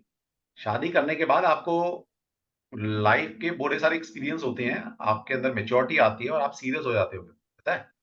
पहले की आवाज बहुत बढ़िया थी, आजकल के बच्चे उल्टी दिशा में चल रहे हैं कि भाई कमाएंगे कमाएंगे, अपने पैरों पर खड़े होंगे तब शादी करेंगे, वो 30 साल 35 साल के हो जाते हैं। पुराना जमाना ठीक था, बोला जल्दी शादी कर दो, जिम्मेदारी पड़ेगी तो कमाना अपना आप शुरू कर देगा। जी। ठीक है। तो ये आपके जो लॉजिक है वो 1-2% ठीक है बस, बाकी कोई रिलेवेंसी नहीं है। ठीक है, चलो ठीक है। कोई एक दो से और पूछ लेता हूँ भाई, कोई बता सके तो। हाँ जी नीतू अग्रवाल जी बताइए, फिर मैं बताता हूँ। हम यहाँ लॉजिक से पढ़ने आए हैं चीजों को। सर किताबें बहुत तो बहुत नॉलेज पढ़ तो रखी है नहीं मैंने भी। है। 2000 में पढ़ लिया था कि हाँ मंदिर नॉर्थ ईस्ट में होना चाहिए, जब मुझे वास्तु की दिशा भी नहीं पता थी। बताइए। सर बहुत ज्यादा नॉलेज तो नहीं है, बट मुझे लगता है कि वाटर एलिमेंट है यहाँ पे। ओके। और इंद्रदेव हैं। हाँ ठीक है। तो इनका फर्स्ट पूजा से क्या संबंध है? वाटर को हम लोग वरुण देव के हिसाब से पूछते हैं। तो वरुण देवता तो हमारे वेस्ट डायरेक्शन में रूल करते हैं। सर बहुत नहीं पता है मुझे। नहीं पता, कोई बात नहीं, कोई देखिए इंटरेक्शन हो रहा है, इसी से पता लगेगा। हमने सीखने के लिए भेजे हैं। मैं ऐसा नहीं मैं अपनी बातें कह के चला गया, अपना पब्लिसिटी करके चला गया। मेरा पर्पस वो होता ही नहीं है। मेरा पर्पस है कि आप यहाँ बैठे हैं, आज अपना घर परिवार, अपना टाइम छोड़ के मैं आपको सिखाऊं, कुछ ऑथेंटिक चीज आप तक जाऊं। वरना तो यूट्यूब भरा पड़ा है, कैसे करोड़पति बनोगे सीख लेना, कैसे प्रधानमंत्री बनोगे रातों रात, कैसे चमत्कार होते हैं, वो यूट्यूब भरा पड़ा है, देख लेना। है ना, उस स्कैनर से हम कैसे तुम एक दिन के अंदर वास्तु एक्सपर्ट बन सकते हो, यूट्यूब सिखा देगा आपको। ठीक है, वो मुझे नहीं आता करना। चलिए, एक का और लेते हैं, उसके बाद फिर मैं बताता हूँ। पूजा जी, पूजा गुप्ता। सर ज्यादा तो नहीं पता, जैसे अभी आपने एक स्लाइड दिखाई उसमें आपने ये लिखा हुआ था कि नॉर्थ ईस्ट में बृहस्पति का एरिया है और वहां पे शिव भगवान रूल करते हैं। हाँ हाँ, तो ये भी एक रीजन हो सकता है, और एक ये भी हमारे यहाँ कहते हैं कि भगवान पूजा करते हैं तो भगवान का मुख पश्चिम की तरफ और पूजा करने वाले का मुख पूर्व की तरफ होना चाहिए। वाई ये भी रीजन हो वाई सकता है। वाई वाई रीजन देखिए, मुझे वो सारी चीज सुनी है, पढ़ी है, लेकिन मुझे रीजन चाहिए। मैं तो ना समझ इंसान हूँ, हाँ या मैं सर, बहुत टेक्निकल इंसान हूँ, मुझे तो रीजन चाहिए। सर मैं यही ऐसा है। नहीं मानने वाला। सर ये नहीं पता। ये नहीं पता। यही हमारा कहता ना यूएसपी है। हम आपके सारे क्वेश्चन के answer with technical, with logic, with शास्त्र संबद्ध आपका आंसर देते हैं। जी। ठीक है, चलिए। एक सुधा जी बॉडी रिक्वेस्ट कर रही है कि सर मुझे मुझे कुछ बोलना है। बहुत मोस्ट वेलकम सुधा जी। हाँ जी, सुधा जी बोलिए। जी सर, जय श्री कृष्णा। जय श्री कृष्ण।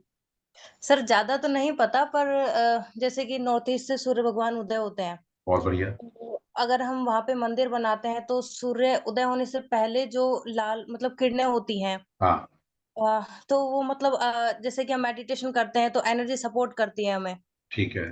और लाल मतलब कि सूर्य उदय होने से पहले अगर हम पूजा करते हैं तो हम्म। मेडिटेशन करते हैं, और मतलब अगर सूर्य भगवान को जल भी चढ़ाते हैं तो फिर हमें कोई डिजीज भी नहीं होती है। ओके। अम, शायद ये कारण हो सकता है, अच्छा, बाकी आप। मतलब सूर्य भगवान को अगर मैं जल चढ़ा दूंगा तो मेरे को डिजीज नहीं होगी? नहीं सर, वो ऐसा नहीं नहीं, तो। ठीक है, आपने अच्छा बोला है, ठीक बोला है।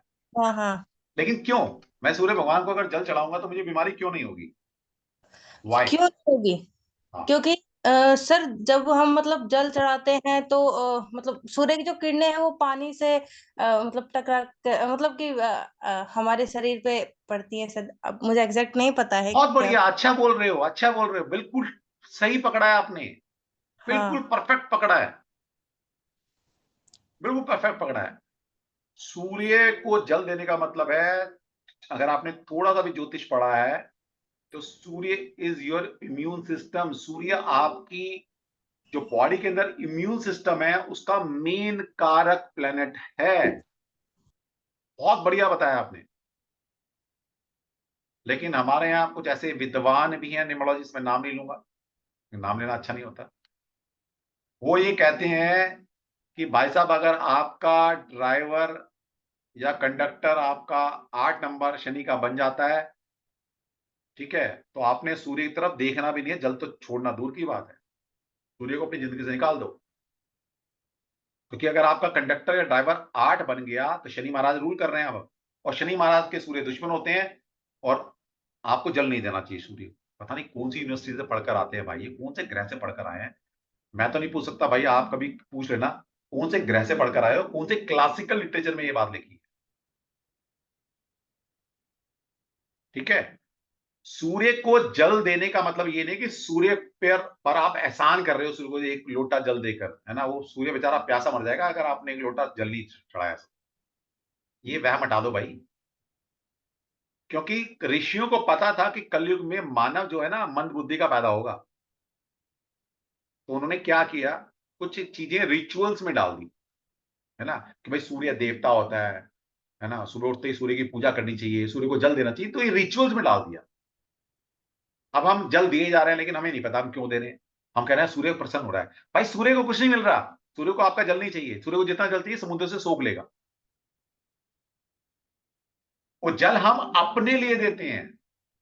आप तक आप गलत फहमी जी रहे हैं कि सूर्य को हम जल दे रहे हैं। भाई सूर्य देवता प्रसन्न हो रहे हैं ना, सूर्य खुश हो रहा होगा, सूर्य कुछ नहीं खुश हो रहा। सुबह सुबह जब आप सूर्य सिद्धांत पढ़ते हैं, तो सूर्य सुबह से लेकर नॉर्थ ईस्ट से लेकर, मतलब सुबह सूर्य निकला भी नहीं है उससे पहले आप देखते हैं ना, सूर्य निकला नहीं लेकिन एनवायरमेंट के अंदर रोशनी आ गई है थोड़ी, है ना, वो देखते ना।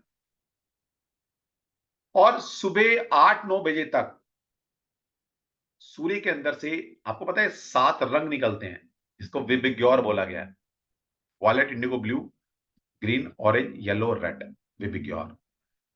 इन कलर, ये सातों कलर होते हैं हर वक्त, लेकिन किसी एक पर्टिकुलर कलर की इंटेंसिटी एक पर्टिकुलर टाइम फ्रेम में ज्यादा होती है।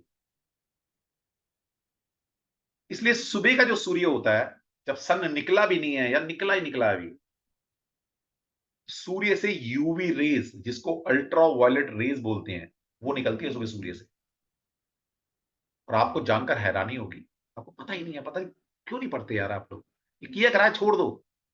ये यूट्यूब ना देखना, पता नहीं क्या क्या देखते हो, कुछ ज्ञान की बातें सीख लिया करो। अच्छे अच्छे गुरु भी हैं, मेरे से भी बहुत अच्छे अच्छे हैं, मैं तो कुछ भी नहीं हूं। लेकिन आपको चमत्कार चाहिए होते हैं, कौन बनेगा करोड़पति, कल ही करोड़पति बनना है सब। तो सूर्य सिद्धांत क्या कहता है? अच्छा एक बात आइए, हम कहते हैं ग्रहण लग गया, सूर्य ग्रहण लग गया, तो आप लोग क्या करते हो? है ना, मंदिर के दरवाजे बंद हो जाते हैं। क्या बोला गया है? दान दक्षिणा करो, मंत्र चैंट करो, कुछ खाना नहीं है, बाहर नहीं निकलना। क्यों भाई, कोई बताएगा? ऐसा क्या हो गया भाई? बस पता है आपको, बस ऐसा करते आ रहे हैं। बहुत बहुत लॉजिकल चीजें हैं भाई, समझो। सूर्य हमारे पूरी अर्थ की लाइफ फोर्स है, लाइफ फोर्स। अगर सूर्य 48 घंटे अर्थ पर अपनी किरणें ना दे, तो पता है इस 48 घंटे में कितने इंसेक्ट, कितने जीव जंतु पैदा हो जाएंगे जो आपको खा जाएंगे। आप 48 घंटे से ज्यादा जिंदा नहीं रह सकते। पता है आपको? नहीं पता? आज आपको पता लगेगी सूर्य की इंपॉर्टेंस क्या है। जब से बिजली आई है ना, हम इंपॉर्टेंस भूल चुके हैं। पुराने लोग फिर भी सूर्य को देवता वो मानते थे, हम तो मानते ही कुछ नहीं। हम तो कहता भाई तू छिप गया, कोई बात नहीं, मैं तो लाइट जला लूंगा। सूर्य लाइफ फोर्स है आपकी। अच्छा आप देखो, जहां पर सूर्य की किरणें नहीं जाती, नॉर्थ पोल पर, आपने देखा वहां कोई जीवन है क्या? वहां कोई वनस्पति पैदा होती है क्या? देखा आपने? जहां नॉर्थ पोल पर, जहां सूर्य की लाइट आती नहीं है बिल्कुल भी, जीवन ही नहीं है। तो सूर्य क्या करता है, जिस तरह से हम रोज सुबह अपने घर का कचरा साफ करते हैं ना, झाड़ू लगा के, सुबह फिर कोई ना कोई धूल मिट्टी मिलती है, फिर सुबह झाड़ू लगाते हैं, साफ करते हैं ना अपने घर को रोज डेली।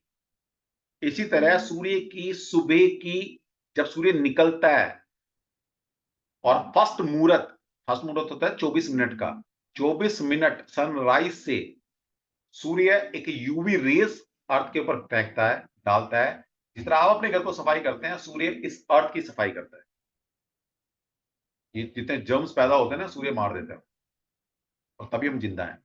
अगर 48 घंटे सूर्य ना निकले ना, अर्थ पे रोशनी ना आए, चाहे डिफ्यूज फॉर्म में आ रही है, आपको लगता है बादल छा गए हैं, लेकिन फिर भी आ रही है वो, हमें दिख नहीं रहा ना, रोशनी वो तो आ रही है ना, रेस तो आ ही रही है उसकी, चाहे डिफ्यूज फॉर्म में आ रही है। ठीक है, तो ये मतलब है, ये इंपॉर्टेंस है सूर्य की। इसलिए हम सूर्य को जब जल देते हैं, तो हम क्या होता है, एक विधान क्या बताया गया कि कम से कम कपड़े पहनने हैं, नहा धोकर, और लोटा हमने लेना है और अपने सर के ऊपर से, ये तरीका होता है। और कब? ये नहीं कि 12 बजे सो के उठ रहे हैं, सूर्य को जल दे रहे हैं, कोई फायदा नहीं है भाई। क्योंकि जो यूवी रेज आपको मिलेगी वो सनराइज के वक्त मिलेगी आपको, या और थोड़ी देर बाद तक मिलेगी। तो जब हम सूर्य को जल चढ़ाते हैं, तो जल की एक धार बनती है, क्योंकि सूर्य की जो यूवी रेज है वो इतने कई हजार किलोमीटर से, लाख किलोमीटर से आ रही होती हैं, तो हो सकता है एनवायरमेंट में कुछ इंप्योरिटी उसमें हो। तो जब पानी से छनकर कुछ सेकंड के लिए वो किरणें हमारे शरीर पे पड़ती हैं, तो आपका शरीर का इम्यून सिस्टम स्ट्रांग हो जाता है। जितनी नेगेटिविटी आपकी, चाहे फिजिकल फॉर्म में है, चाहे स्पिरिचुअल फॉर्म में है, चाहे बैक्टीरिया फॉर्म में है, वो सब नष्ट हो जाता है। इसलिए हम सुबह सूर्य को जल देते हैं। आज से सूर्य पे एहसान करना बंद कर दें। ठीक है, तो ये पर्पज। अब बात आती है भाई मंदिर क्यों बनाए। अच्छा सबसे पहले ऐसी बात बताओ, अगर मान लीजिए मैं नॉर्थ ईस्ट में मंदिर नहीं बनाता, मैं तो साउथ वेस्ट में मंदिर बनाता हूं, तो क्या होगा? मेरे ऊपर कौन कौन सी बाधाएं आ जाएंगी, पहले तो ये बताओ। मतलब आपने जो सुन रखा हो, जैसे मैं कहीं वास्तु करने जाते हैं, बोलते हैं जी यहाँ मंदिर था, मेरा ये नुकसान हो गया, यहाँ मंदिर था, मेरा ये तबाह हो गया। अच्छा, एक तो शायद हिंदुस्तान का, वर्ल्ड का पहला मैं वास्तु कंसल्टेंट हूँगा जो बोलता हूँ कि घर में मंदिर होना ही नहीं चाहिए। अच्छा, अपने पूर्वजों को याद कर लो, 50 साल पहले किसके घर में मंदिर होता था भाई? गांव का एक मंदिर होता था बस, है ना। सुबह शाम सबने बस सूर्य महाराज को प्रसन्न कर लिया, एक दिया जला दिया, शाम को सनसेट के वक्त एक और दिया जला के दिया, भगवान को याद कर लिया, छुट्टी। बड़े सारे रूल है। सबसे पहले ये मिथ मिटा दीजिए अपने दिमाग से कि अगर आपके घर के अंदर मंदिर गलत जगह बना है तो भगवान रुष्ट हो गए, भगवान आपको कोई श्राप दे देंगे, भगवान आपकी कोई मनी फ्लो रोक देंगे, भगवान ये कर देंगे। भगवान कुछ नहीं करने वाले यार। अच्छा, हम मंदिर रखते हैं भगवान को खुश करने के लिए रखते हैं या अपने लिए कुछ रखते हैं? मतलब किसके लिए हम मंदिर में किसके लिए रह रहे हैं? भगवान को खुश कर रहे हैं हम उनको बैठाकर, या हम उनसे कुछ ले रहे हैं? हम लेते हैं, भगवान लेते हैं हमसे। और जिस डिवाइन की बातें की जा रही हैं उसके लिए टाइम एंड स्पेस मैटर ही नहीं करता, डायरेक्शन मैटर नहीं करता। मतलब भगवान डायरेक्शन से परे हैं भाई, भगवान डायरेक्शन से परे हैं। मतलब भगवान को भी तुमने डायरेक्शन मान दिया कि भाई तुम अगर ईस्ट फेसिंग होगे तो भगवान ये रिजल्ट देंगे, भगवान को हमने साउथ फेसिंग बढ़ा लिया तो भगवान हमें ये रिजल्ट देंगे। अरे ये कौन सा लॉजिक हो गया? वो जो एनर्जी है वो टाइम एंड स्पेस से परे की बात है। आप समझिए क्यों नॉर्थ ईस्ट में बनाना चाहिए। ठीक है, मजा आ रहा है ना? मतलब सीखने को मिल रहा है, मैं ही बोले जा रहा हूँ, कुछ अच्छी चीज सीखने को मिल रही है। चलिए, अब बहुत सारे रीजन ऐसे हैं कि क्यों, व्हाई मैं नॉर्थ ईस्ट में ही मंदिर बनाऊं। सबसे पहले नॉर्थ ईस्ट में, अच्छा, मंदिर का मतलब ये है कि भाई हमने वहां पर मेडिटेशन करनी है, वहां पर हमने ध्यान करना है, पूजा करनी है, एक डिवाइन, एक गुरु जिसको भी आप मानते हैं उससे कनेक्शन जोड़ना है। यही तो मतलब है कि हमें कनेक्शन जोड़ना है उस परम पिता से। आप गुरु बोले, कोई भगवान बोले, कोई भी एनर्जी बोले, उससे कनेक्शन जोड़ना है, उससे लो लगाना है, उससे ध्यान लगाना है ना। ये पर्पस होता है। ये नहीं खड़े होके मांग लिया हे भगवान, हे हनुमान जी मेरा ये कर, ऐसा नहीं करना। कनेक्शन जोड़, ध्यान लगाना है। ठीक है, अब ध्यान लगाने के लिए हम किसी ऐसे जोन को चूज करेंगे जो कि जो हम एक्टिविटी कर रहे हैं उस एक्टिविटी में वो सपोर्ट करे। वास्तु प्रिंसिपल तो यही तो प्रिंसिपल है वास्तु का। वास्तु ये कहता है कि भाई हर जोन में आप वो एक्टिविटी करें जिस एक्टिविटी को करने में वहां की बाकी जो एनर्जीज हैं, वहां के प्लैनेट है, देवता है, और भी बड़ी सारी एनर्जी है, वात पित्त कफ है, ठीक है, सन की मूवमेंट है, और आपका एलिमेंट वहां पर कौन सा पाया जाता है ना, बड़ी सारी चीजें होती हैं, वेट वाइज है, इतनी सारी चीज लगाकर कि वहां पर ये सारी एनर्जी मिलाकर क्या आप जो एक्टिविटी कर रहे हो किसी पर्टिकुलर जोन में उसको सपोर्ट करते हैं।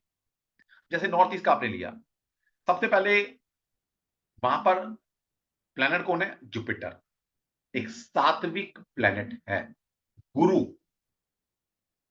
तो आपको भगवान की स्तुति करनी है, भगवान से एक ध्यान लगाना है, तो यस, ये जो जुपिटर की एनर्जी है आपको सपोर्ट करती है।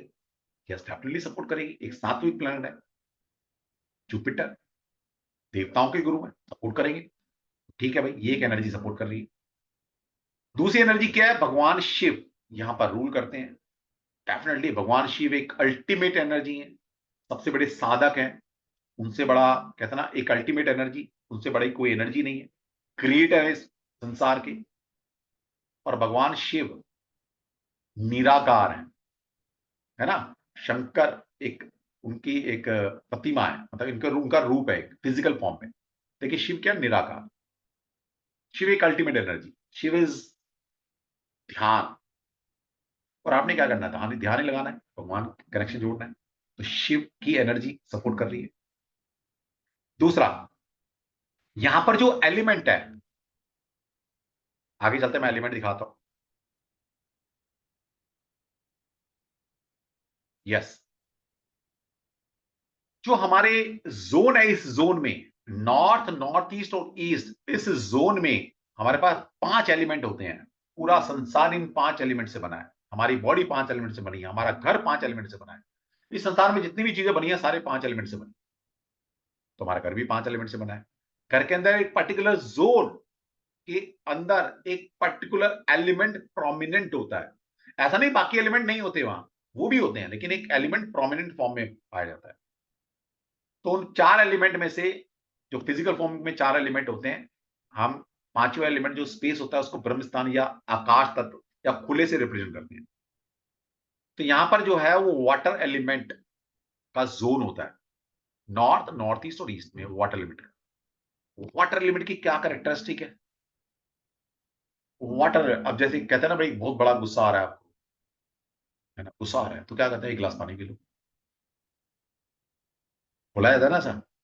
तो वाटर एलिमेंट क्या करता है, आपको शांत कर देता है, कूल कर देता है, ठहराव ले आता है। और ध्यान लगाने के लिए आपकी जो फायर एनर्जी है वो ठंडी होनी चाहिए, मतलब वो शांत होनी चाहिए।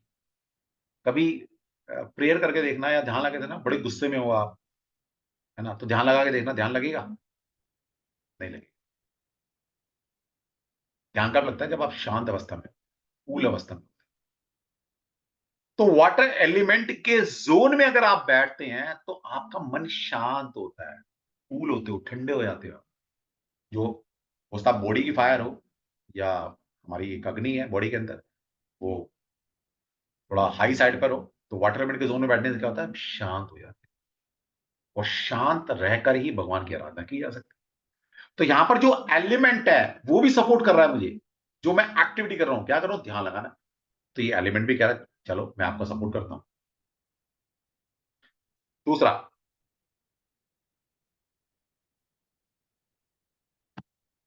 हर एक जोन के अंदर 3 तरह की एनर्जी सर्वाइव करती है, सात्विक, राजसिक और तामसिक। आपके पूरे घर के अंदर एक पर्टिकुलर जोन में एक पर्टिकुलर तरह की एनर्जी सर्वाइव करती है। नेचर का गिफ्ट है। सत्व, रजस और तमस। जो सत्व गुण है, सात्विक जो एनर्जी है वो किस जोन में फ्लो करती है आपके घर के अंदर, नॉर्थ, नॉर्थ ईस्ट और ईस्ट। इस जोन में सत्व एनर्जी फ्लोट करती है, फ्लो करती है। तो ऑब्वियसली जैसी एनर्जी के बीच में बैठेंगे वैसे वैसे बनेंगे हम। तो मेडिटेशन करते वक्त, भगवान की आराधना पूजा करते वक्त हमें कौन सी एनर्जी चाहिए, सात्विक चाहिए, तामसिक चाहिए, रासिक एनर्जी चाहिए? सात्विक एनर्जी चाहिए। उस एनर्जी में बैठकर हम जल्दी से भगवान का कनेक्शन जोड़ पाएंगे। तो यहां पर जो एनर्जी फ्लो करती है वो भी हमें सपोर्ट कर रही है काम करने के लिए। ठीक है।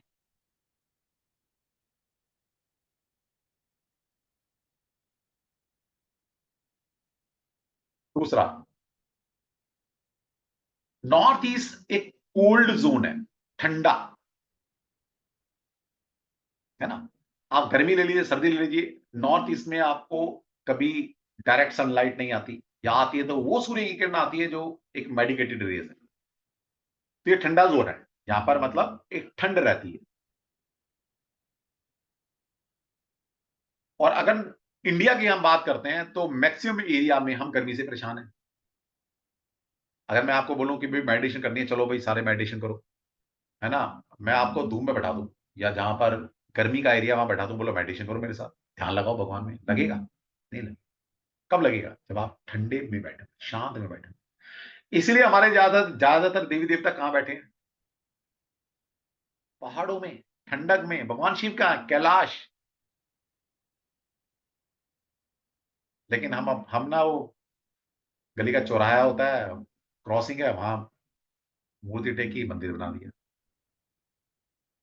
मतलब भगवान कहां कहां जाके बसे हैं, लेकिन हम उन्हें वहां भी नहीं छोड़ते, एकांत, ठंडे में। ठीक है। तो कोल्ड जोन में मतलब ऐसी जगह है जहां पर ठंडक है, हम वहां पर बैठकर मेडिटेशन कर सकते हैं, लो लगा सकते हैं। दूसरा, जैसा कि अभी किसी ने बोला था कि नॉर्थ ईस्ट में यूवी रेज आती हैं, और हम, हमारे यहाँ क्या प्रथा है कि नहा धोकर हम पूजा में बैठें, सुबह सुबह पूजा करें, कम से कम कपड़े पहनकर करें। तो क्या होगा, उस जोन में नेचर की जो यूवी रेज है, एनर्जी है, वो सबसे पहले आती है, सर्वाइव करती है उस जोन में, और हम पूजा कर रहे हैं, वो एनर्जी हमें मिल रही है। हमारा मेंटल लेवल, फिजिकल लेवल और स्पिरिचुअल लेवल इनहेंस, और जो एक्टिविटी हम करना चाह रहे हैं वो एक्टिविटी करने के लिए वो वाला जोन विजिबल। तो भाई मेरे, अगर आपने मंदिर वहां बनाया है तो आपका फायदा है, आप भगवान से जो चाहते हैं ध्यान लगाना वो लगा पाएंगे। इसके विपरीत आप मान लीजिए आप साउथ वेस्ट में मंदिर बना लेते हैं। साउथ वेस्ट क्या हॉट जोन है, और गर्मी में बैठकर तो मेडिटेशन होगी। या वहां पर प्लेनेट कौन है, राहु। राहु क्या बोला गया, डिस्ट्रक्टिव प्लेनेट है, आपको धर्म से भटकाता है, वो भी सपोर्ट नहीं कर रहा। फिर निरुति राक्षसी है, उसको देख के तो वैसी मेडिटेशन नहीं होगी। ऊपर से यहां पर कौन सी एनर्जी सर्वाइव करती है, तमस गुण है यहां पर, तामसिक एनर्जी। तो तामसिक है मतलब लथार्जी, मटेरियल फोर्स। तो भैया यहां पूजा करोगे तो फिर धन दौलत ही नहीं नजर आएंगे, या नींद आएगी, लो नहीं लगेगी। तो कोई भी ऐसी एनर्जी है जो आपको वो एक्टिविटी करने के लिए यहां सपोर्ट कर रही है, नहीं। तो इसलिए बोला है कि भाई आप नॉर्थ ईस्ट में एक अपना पूजा रूम बना लो, वहां बैठ के करो। तो भगवान को कहीं भी रख लो, भगवान कोई गुस्सा नहीं होने वाले आप सभी से। लेकिन जो पर्पज है आपका कि ईश्वर से कनेक्शन जुड़ जाए, मेडिटेशन में हम कनेक्शन जोड़ पाए, वो नहीं जुड़ने वाला। फिर तो या आरती करो, जय बोले की कर लो, वो कर लो, वो करते रहो आप, उससे कोई इफेक्ट नहीं पड़ेगा। तो ये मिथ हटा दीजिए कि आपका मंदिर गलत डायरेक्शन में आओ और उसकी वजह से भगवान आपको कष्ट दे रहे हैं, कभी नहीं देंगे। भगवान दिशा से परे, ठीक है। चलिए कुछ और क्वेश्चन आंसर ले लेते हैं, और सेशन को थोड़ा सा और चलाएंगे हम आगे। और कल का सेशन, मतलब आज मैं भूमिका बना रहा हूं आपकी, कल बहुत कुछ सीखने वाले हैं। कल मैं रेमेडी बताने वाला हूं। थोड़ा लॉजिक समझ में आया कि पढ़ना कैसे होता है? वरना तो ये कहते रहना भाई मैं स्कैनर ले लिया मैंने, है ना, वो 10-12 हज़ार का स्कैनर मिल जाता है, दो दो दिन की वो वर्कशॉप होती है, और फिर लिख लेना अपने आगे doctor so and so vastu consultant, world का बेस्ट कंसल्टेंट। ऐसे बड़े घूम रहे हैं मार्केट में, मैं बोलना नहीं चाहता। If north east north west is cut, okay. चलो कोई नहीं, मैं एक एक क्वेश्चन ले लेता हूँ। सर इसकी रिकॉर्डिंग मिलेगी क्या? लक्ष्मी जी पूछ रहे हैं, अरे रिकॉर्डिंग पे क्यों जाते हो यार, दिमाग में डाल लो ना। अभी तो मैंने 5 एलिमेंट नहीं पढ़ाया आपको, पूरा वास्तु का प्रिंसिपल है 5 एलिमेंट बेस्ड है। जिसको एलिमेंट समझ में आ गए ना, मजा आ जाएगा वास्तु करने का। और अभी तो मैंने अष्टो वास्तु की बात ही नहीं की है, अभी तो मैंने इंटीरियर की बात ही नहीं की है आपसे। वास्तु वो छोटा छोटा इतना बड़ा सब्जेक्ट है, 5 साल तो मैं पढ़ा सकता हूँ लगातार, डेली, कितना कंटेंट है मेरे पास, ठीक है।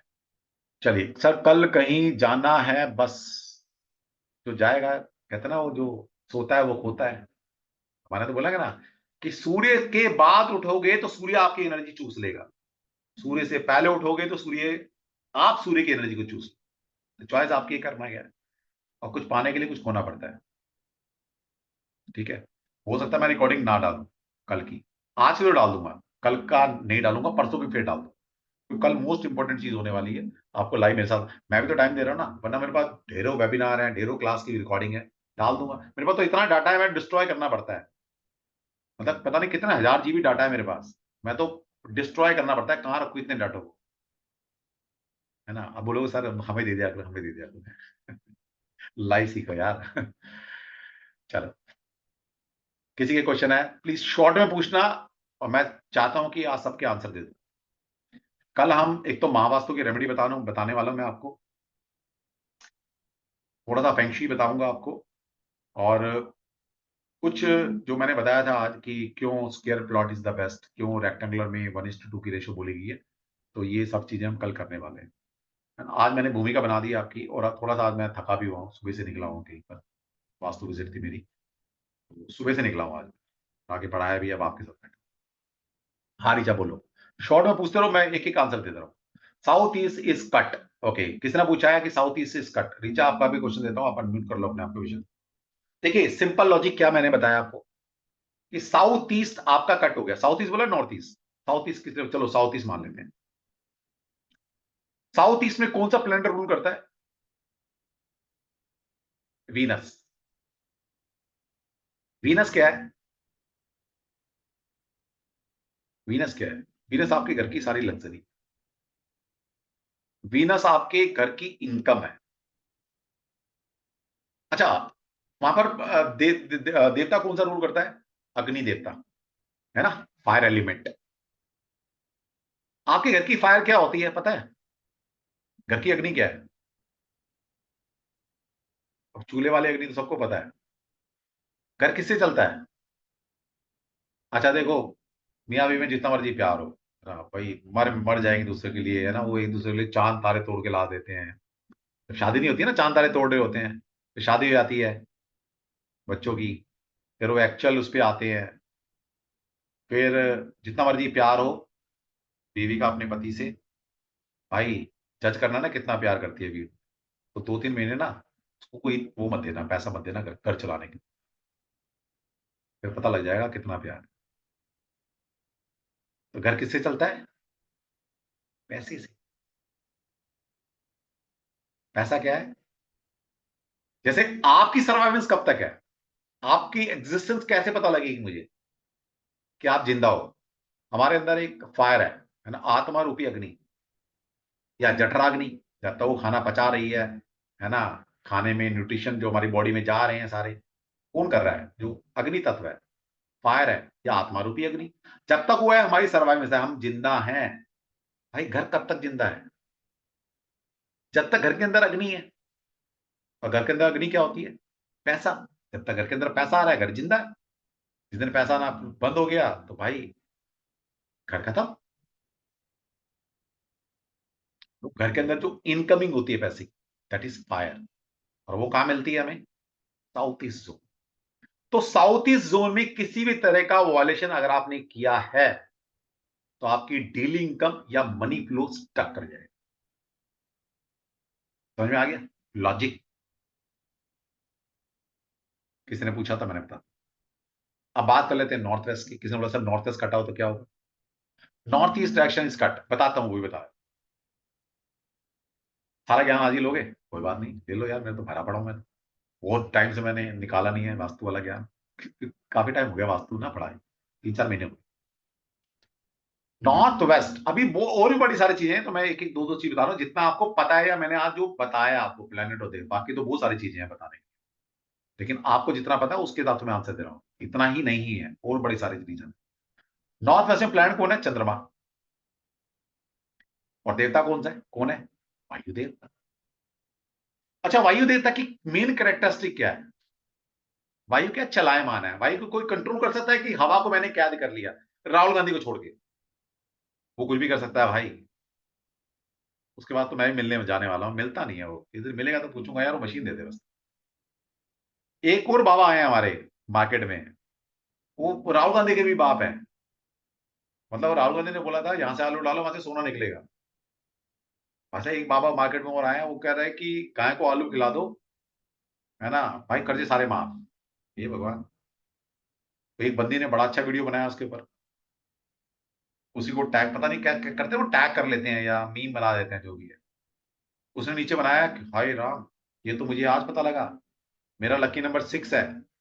अब मैं क्या करती हूँ, सरकार से किसी बैंक से 6 करोड़ का लोन लेती हूँ, 3 करोड़ अपने पास रखूंगी, 3 करोड़ की जमीन लूंगी, जो जमीन लूंगी 3 करोड़ का उसमें आलू उगा दूंगी, और जो 3 करोड़ लूंगी वर्ल्ड टूर पे घूमने जाऊंगी। जब तक घूम के आऊंगी तब तक आलू बड़े हो चुके होंगे, तो आलू की फसल उग चुकी होगी। उन आलू को लूंगी, बैंक को जमा कर दूंगी, मतलब गाय को खिला दूंगी, मेरा लोन उतर जाएगा, फिर दोबारा लोन लूंगी, फिर ऐसी प्रोसेस करूंगी, जिंदगी पार हो जाएगी। भाई कहां से पढ़कर आते हैं यार, ये कौन से ग्रह से आते हैं लोग? तुम्हें हंसी नहीं आती इस बात पे? और तुम भी बड़ा मजे से देख लेते हो, अरे भाई बहुत बढ़िया बहुत बढ़िया, आलू खिलाने से मेरे सारे कर्जे माफ हो जाएंगे। अरे भाई ऐसे होते होते तो भाई नीरव मोदी, विजय माल्या, वैसे मोदी ने बुलाया इन दोनों को, मोदी मिलना चाह रहा है इन दोनों बंदों से। ये सब चीजें से दूर उठो यार, उठो थोड़ा, सब्जेक्ट को, शास्त्र को शास्त्र की तरह पढ़ना सीखो, है ना। आप भी क्या करें, पहले फेसबुक होता था, यूट्यूब होता था ना, बड़ी बड़ी वीडियो होती थी, समझ में आता। अब तो ये जब से इंस्टा चलाना और दिमाग खराब हो गया। मतलब आपको 1 मिनट के अंदर सब कुछ चाहिए, सोल्यूशन चाहिए भाई, 1 मिनट के अंदर। रील ही बनती है 1 मिनट की भाई। 1 मिनट में तो ये होगा कि आलू उगाओ, गाय को आलू खिलाओ, कर्जा माफ, बस जी। तुम अपने घर जाओ, मैं अपने घर गया, मेरे व्यूज आ गए लाखों, उससे मेरे को इनकम हो गई, आप आलू खिलाते रहना गाय। क्या सोच के कर्जा उतर रहा है। अच्छा चलो, होता है ऐसा, मतलब हम जब कुंडली देखते हैं लाल किताब में या वैदिक में, कुछ उपाय होते हैं, लेकिन जिसने बताया उससे पूछते रहे आलू किस प्लैनेट का कारक है या गाय किस प्लैनेट का कारक है, कब ये उपाय करना चाहिए, किसको करना चाहिए, किसको नहीं करना चाहिए। उपाय ऐसे नहीं किए जाते। और वो ऐसा इंसान समझा रहा है जिसको ज्योतिष का जे नहीं पता, जूडी साइन नहीं पता, प्लैनेट के नाम भी शायद नहीं पता होंगे। अब उनकी बातें सुनोगे तो भाई ऐसे ही होगा, उनके चक्कर में मत पड़ जाना। पता लगे तुमने भी 6 करोड़ का लोन ले लिया गाय गाय को आलू खिला खिला के, फिर बोलोगे सर ये कर्जा नहीं उतर रहा, वो सारे आलू खिला दिए मैंने गाय को। ठीक है, तो भाई ना तो तुम राहुल गांधी हो, उसकी तो कट जाएगी, कुछ भी बोलता है। देखिए मैं समझाने के लिए, मैं राहुल गांधी का मैं बहुत बड़ा फैन हूं उसका, तो मजाक नहीं है, लेकिन समझाने के लिए थी कि प्रैक्टिकल चीजें समझो आप, है ना, इसमें समझाओ। तो बात हो रही थी एयर एलिमेंट की, कि भैया नॉर्थ वेस्ट अगर आपका कटा होगा तो आपका चंद्रमा वीक हो गया, कोई चंद्रमा पूरी एनर्जी देगा नहीं, और आपका क्या होगा, एयर एलिमेंट खराब होगा। अच्छा चलो मैं एक रूल बताता हूं आपको, अभी याद आ गया। ऐसे बड़े सारे रूल मैं बताऊंगा, याद कर करके याद नहीं रहते ना। जिसकी भी एंट्रेंस साउथ ईस्ट के आसपास की होगी, कल याद दिला देना, एंट्रेंस पे भी बात करेंगे, और किसी भी तरह का वायलेशन अगर आपका नॉर्थ वेस्ट में होगा, जैसे किसी ने बोला मेरा नॉर्थ वेस्ट कटा हुआ है, तो ऐसे घर में सुसाइडल टेंडेंसी बढ़ जाती है। वहां पर किसी ना किसी फैमिली मेंबर ने उस घर में सुसाइडी अटेम्प्ट किया होगा, या फिर ऐसी मन में ख्याल जरूर आए। किसी का आया तो बता दो भाई। साउथ ईस्ट के आसपास की एंट्री हो और नॉर्थ वेस्ट में कहीं ना कहीं कटा हो या कोई वायलेशन हो।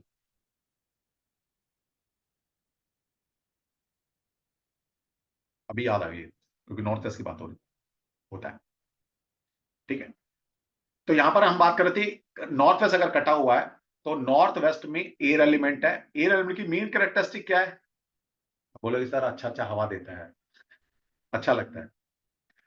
एयर एलिमेंट आपके जीवन में गति प्रदान करता है, गति, चलायमान। हवा क्या है, चलायमान है।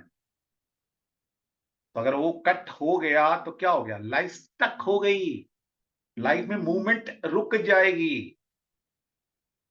मूवमेंट किसी भी तरह से रुक सकती है ना, ग्रोथ नहीं हो रही, एक ही सैलरी पर अटके पड़े हो, है ना। लाइफ में ग्रोथ होती रहनी चाहिए ना, ग्रोथ रुक जाएगी अब। तो ये होता है नॉर्थ वेस्ट में अगर कटा हुआ है। ठीक है, वेस्ट पूरा ब्लॉक है, किसने लिखा है वेस्ट पूरा ब्लॉक है। ठीक है भाई, शनि महाराज की तरफ देखना ही क्यों है। एक सिंपल रूल बता रहा हूं, सिंपल रूल, आप कभी भी नोट कर लेना, किसी प्रोमाइसिस में जाओगे, किसी फ्लैट में जाओगे, एक फेसिंग वाले फ्लैट बहुत लास्ट में बिकते हैं, और बिकते ही नहीं है, बेचने में बड़ी दिक्कत आती है, वो है वेस्ट फेसिंग। ठीक है, तो मेरे लिए वेस्ट फेसिंग भी बुरा नहीं है, मैं आपको कल बताऊंगा, कोई भी फेसिंग बुरा नहीं होता, लेकिन वेस्ट फेसिंग को मैं अवॉइड कराता हूं, बोल कर कराता हूं कि वेस्ट फेसिंग मत लेना। इसके पीछे रीजन सुन लो। देखिए शनि महाराज को क्या बोला गया है, क्योंकि वेस्ट में शनि महाराज रूल करते हैं, और शनि क्या है, शनि इज ए जजमेंट देने वाले प्लैनेट, न्यायाधीश, जज बोला गया, न्यायाधीश बोला गया। अच्छा, बाकी प्लैनेट से इतना नहीं डरते आप, क्योंकि शनि महाराज है ना, शनि पे तेल चढ़ाना, शनि भाई, शनि ना हो गया क्या हो गया, क्यों डरते हो भाई। डर का ही तो है काम, तभी तो उसको प्रसन्न कर रहे हो आप। बाकी माने तो सारे प्लैनेट एक जैसे हैं, लेकिन शनि का कलयुग में बोलबाला क्यों है? क्योंकि शनि महाराज सख्त है, टफ है, इसलिए शनि की साढ़े साती, कंटक शनि, अष्टम शनि, है ना, इसलिए डरते हैं आप। अच्छा, किसी ने लिखा है अभी, बताना दोबारा से, मैं आपको अनम्यूट करूंगा एक बार। किसी ने लिखा है सर ऐसा, जो मैंने कम्बिनेशन, सोसाइटल कम्बिनेशन बताया, तो किसी ने लिखा है। शनि महाराज क्या है? टफ है। शनि महाराज हैं लॉयल्टी के कारक, शनि महाराज हैं मेहनत के कारक, शनि महाराज हैं ईमानदारी के कारक। तो अगर आपका मकान वेस्ट फेसिंग है और गलती से आपका जो मेन डोर है, कल मैं आपको डिकोड करूंगा, अगर जो 2 पद आते हैं, एक पर्टिकुलर एरिया आता है वेस्ट में, वहां पर नहीं है, तो समझ लेना कि जब जब उस घर के अंदर 1 रुपया भी ऐसा आएगा जो आपकी इनकम नहीं है, जब जब आपके घर के अंदर 1 पैसा भी ऐसा आएगा जो आपने रिश्वत से कमाया या गलत ढंग से कमाया, आपके 10 पैसे खर्च होने वाले। आप देख लेना, उन घरों में जाके देखो। और कहीं ना कहीं इसलिए मैं वेस्ट अवॉइड करता हूं, क्योंकि कहीं ना कहीं हम कुछ तो गलत कर ही रहे होते हैं, मतलब और भी कुछ नहीं तो हम टैक्स पूरा नहीं भरते, है ना। या मान लो जॉब पर है, तो शनि महाराज कहते हैं ईमानदारी से 9 to 5 की जॉब है तो 95 जॉब करो और वो इनकम घर में लेकर आओ। और हम कई बार नहीं जाते, फरलो मार लेते हैं, है ना, आउट ऑफ द बॉक्स भी कुछ काम कर लेते हैं, ट्रैवल पे गए, वहां पर खर्चा कुछ दिखाया, बना कुछ दिया, है ना, इस तरह की चीजें करते हैं, तो इनकम गलत तो हुई है। तो कहीं ना कहीं हम कुछ गलत इनकम घर में आती है, तो समझ लेना शनि महाराज आपको बख्शने वाले हैं, क्योंकि शनि की फेसिंग करके, मतलब वो साक्षात शनि महाराज देख रहे हैं आप, तो वहां के रिजल्ट अच्छे नहीं आते। ये है एक मिस्टिकल एग्जाम्पल। दूसरा क्या है कि हमें सनराइज देखना अच्छा होता है, सनसेट देखना अच्छा होता है। सनराइज होता है तो यूवी रेज निकलती हैं, मेडिकेटेड रेज, जीवन देने वाली किरणें निकल रही हैं यहां से। और जब सनसेट होता है तो सूर्य से कौन सी रेज निकलती है पता है? लिखो जरा, किसको पता है सूर्य इस वक्त कौन सी रेज दे रहा है आपको?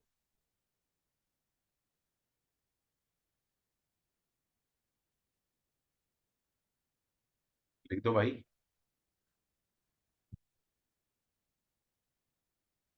किसी को नहीं। अच्छा, एक्सरे में कौन सी रेज यूज होती है पता है आपको?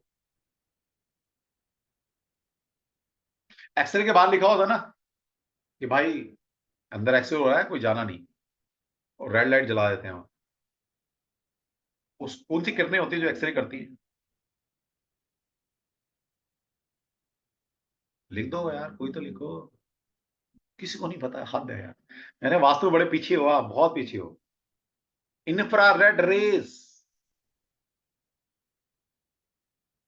जिसको आईआर बोलते हैं, इंफ्रारेड। तो सनसेट के वक्त सूर्य इंफ्रारेड रेज दे रहा होता है। तो बोला गया कभी भी सन डूबते हुए सूरज को कभी नहीं देखना चाहिए। बोला गया ना, उगते हुए सूरज को देखो, डूबते हुए सूरज को देखोगे तो क्या इंफ्रारेड रेज आ रही है, तो हार्म करती हैं आपकी बॉडी। तो घर में अगर एंट्री उस तरह से होगी तो घर के अंदर कौन सी एनर्जी आ रही है? Infrared rays. फिर आपको कहा, सर घर से बीमारियां नहीं जा रही। सिंपल है, इंफ्रारेड रेज क्या करेगी? बीमार करेंगे आप। ये फिजिकल एग्जाम्पल, मतलब प्रैक्टिकल एग्जाम्पल है। और दूसरा मिस्टिकल एग्जाम्पल, मिस्टिकल एंगल से सोचेंगे तो सैटर्न क्या है? सैटर्न मेन कारक प्लेनेट है बीमारी को देने का, या किसी भी तरह का जो दुख है वो शनि महाराज देते हैं। तो भाई जिसकी तरफ झुकोगे, जो उसके पास होगा वही तो देगा।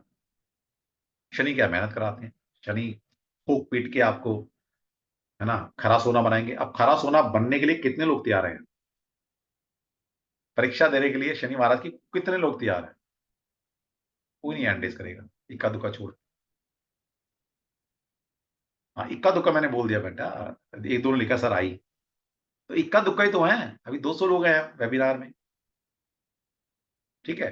तो सिंपल सा लॉजिक है ना, जिसके तरफ जाओगे वो जिसके पास होगा वो आप पास करेगा।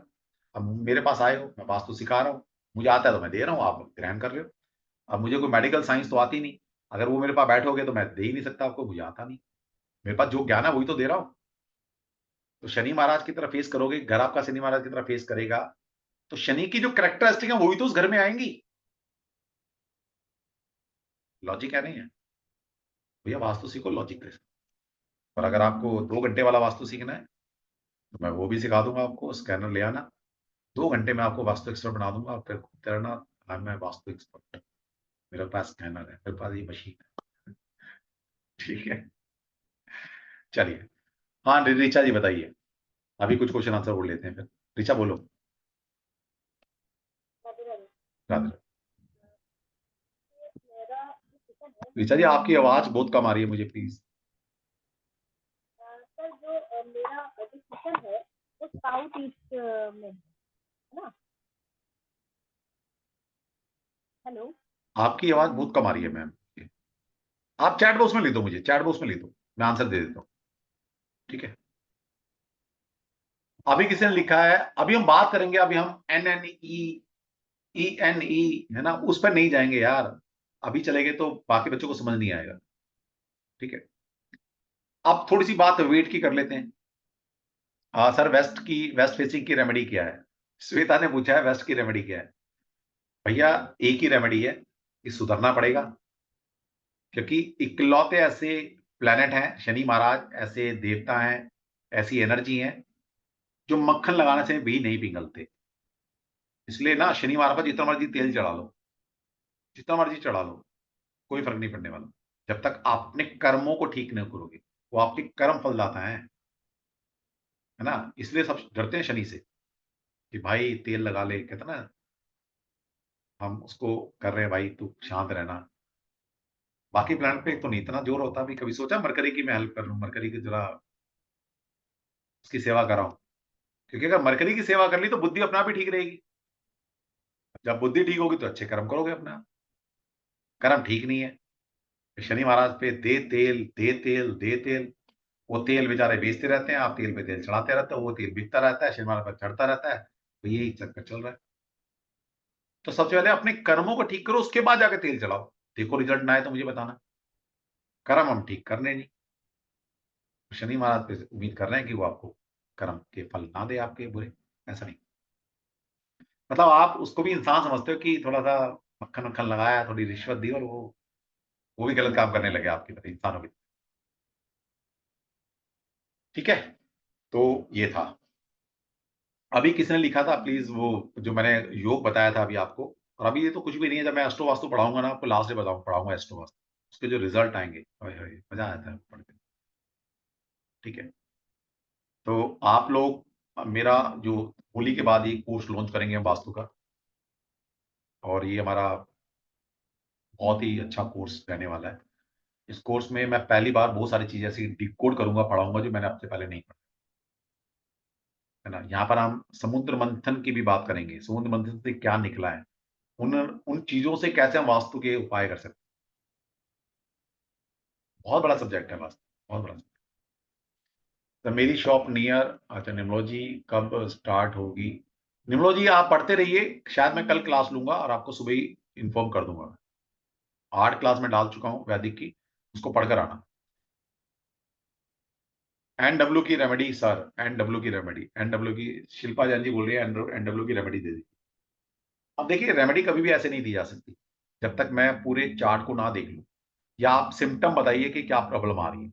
जैसे मैंने बताया कि नॉर्थ वेस्ट में किसी तरह का वायलेशन है, तो आपकी लाइफ स्टक कर जाती है, लाइफ में मूवमेंट रुक जाएगी। अब वो चाहे आपकी प्रमोशन नहीं हो रही, थोड़ा घर में जो लोग हैं वो स्टक कर गए हैं, उनकी फाइनेंशियल, उनकी पर्सनल लाइफ, उनकी सोशल लाइफ, उनकी कमर्शियल लाइफ, है ना, वो मूवमेंट नहीं हो रही। अगर ऐसा है तो बताओ। शिल्पा जैन बोली यस। शिल्पा जी बोलिए सर ऐसा ही है कि लाइफ स्टक है। अब क्या करें, करना सिंपल है। अभी तो बाकी सारी चीजें देखी जाएंगी, बहुत सारी चीजें देखी जाएंगी अभी, लेकिन अब पूछा है तो फिर बताया। तो यानी कि हमें एयर एलिमेंट को बढ़ाना है। कैसे बढ़ेगा? अब ऐसा नहीं वहां पंखा लगा दो, एग्जॉस्ट लगा दो। ठीक है,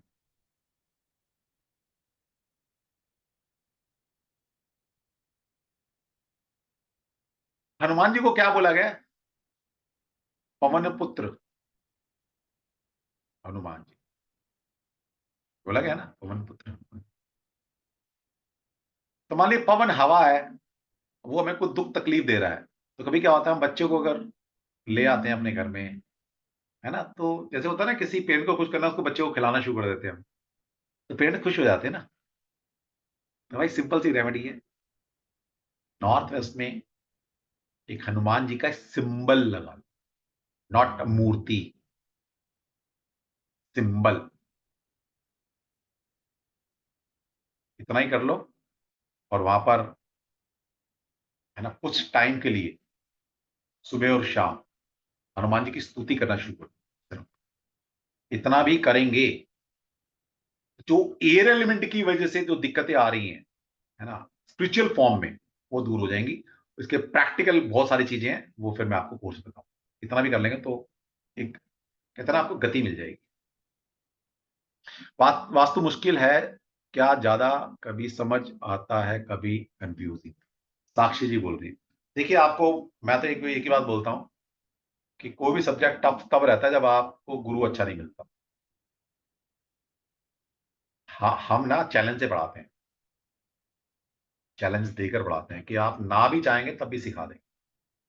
और अगर आप सीखना चाहें तो कोई दुनिया की ताकत आपको सीखने से रोक नहीं। कि इस प्लेटफॉर्म पर, और स्पेशल मेरे ऊपर भगवान श्री कृष्ण की स्पेशल ब्लेस, स्पेशल, क्योंकि इतनी छोटी उम्र में, तो उम्र मेरे से छोटी नहीं है, मेरी स्पिरिचुअल जर्नी, है ना, 15-16 साल की जर्नी में इतनी सारी विद्याएं मैंने सीख ली, तो मैं नहीं सीखी हैं, ये किसी डिवाइन ने सिखाई हैं मुझे। वरना मेरी इतनी हैसियत नहीं थी, मैं इतनी सारी साइंसेस को पढ़ पाता, सीख पाता, और उस लेवल की कि आपको सारी साइंसेस पढ़ा सकता हूँ, इन डेप्थ पढ़ा सकता हूँ। सिंबल क्या होगा सर? अरे भाई, ये भी नहीं पता हनुमान जी का सिंबल क्या है? एक पत्थर लगकर ना, उसको पान से, अगर आप पान के पत्ते से अगर रेड कर देंगे ना, तो वो भी हनुमान जी का सिंबल हो गया। एक गदा रख देंगे, वो भी हनुमान जी का सिंबल हो गया। ठीक है, एक पत्थर, लाल पत्थर ला के रख देंगे, वो भी हनुमान जी का सिंबल है। फोटो किसी पर्टिकुलर पर्पस के लिए लगाई जाती है, वो और बड़ी सारे फॉल्ट होते हैं तब हम लगवाते हैं। ठीक है। दूसरा, एक गलती आप सभी और लोग करते हैं कि अपने घर में आपने मंदिर बना रखा। अच्छा, पहले तो ये बताओ कि what is the difference between मंदिर एंड पूजा घर? कोई बताना चाहेगा? चैट बॉक्स में लिख दो भाई। चलो, ये छोटी बच्ची हमारी है, कृष्णा वाली गरिमा। हाँ बेटा, बता दे।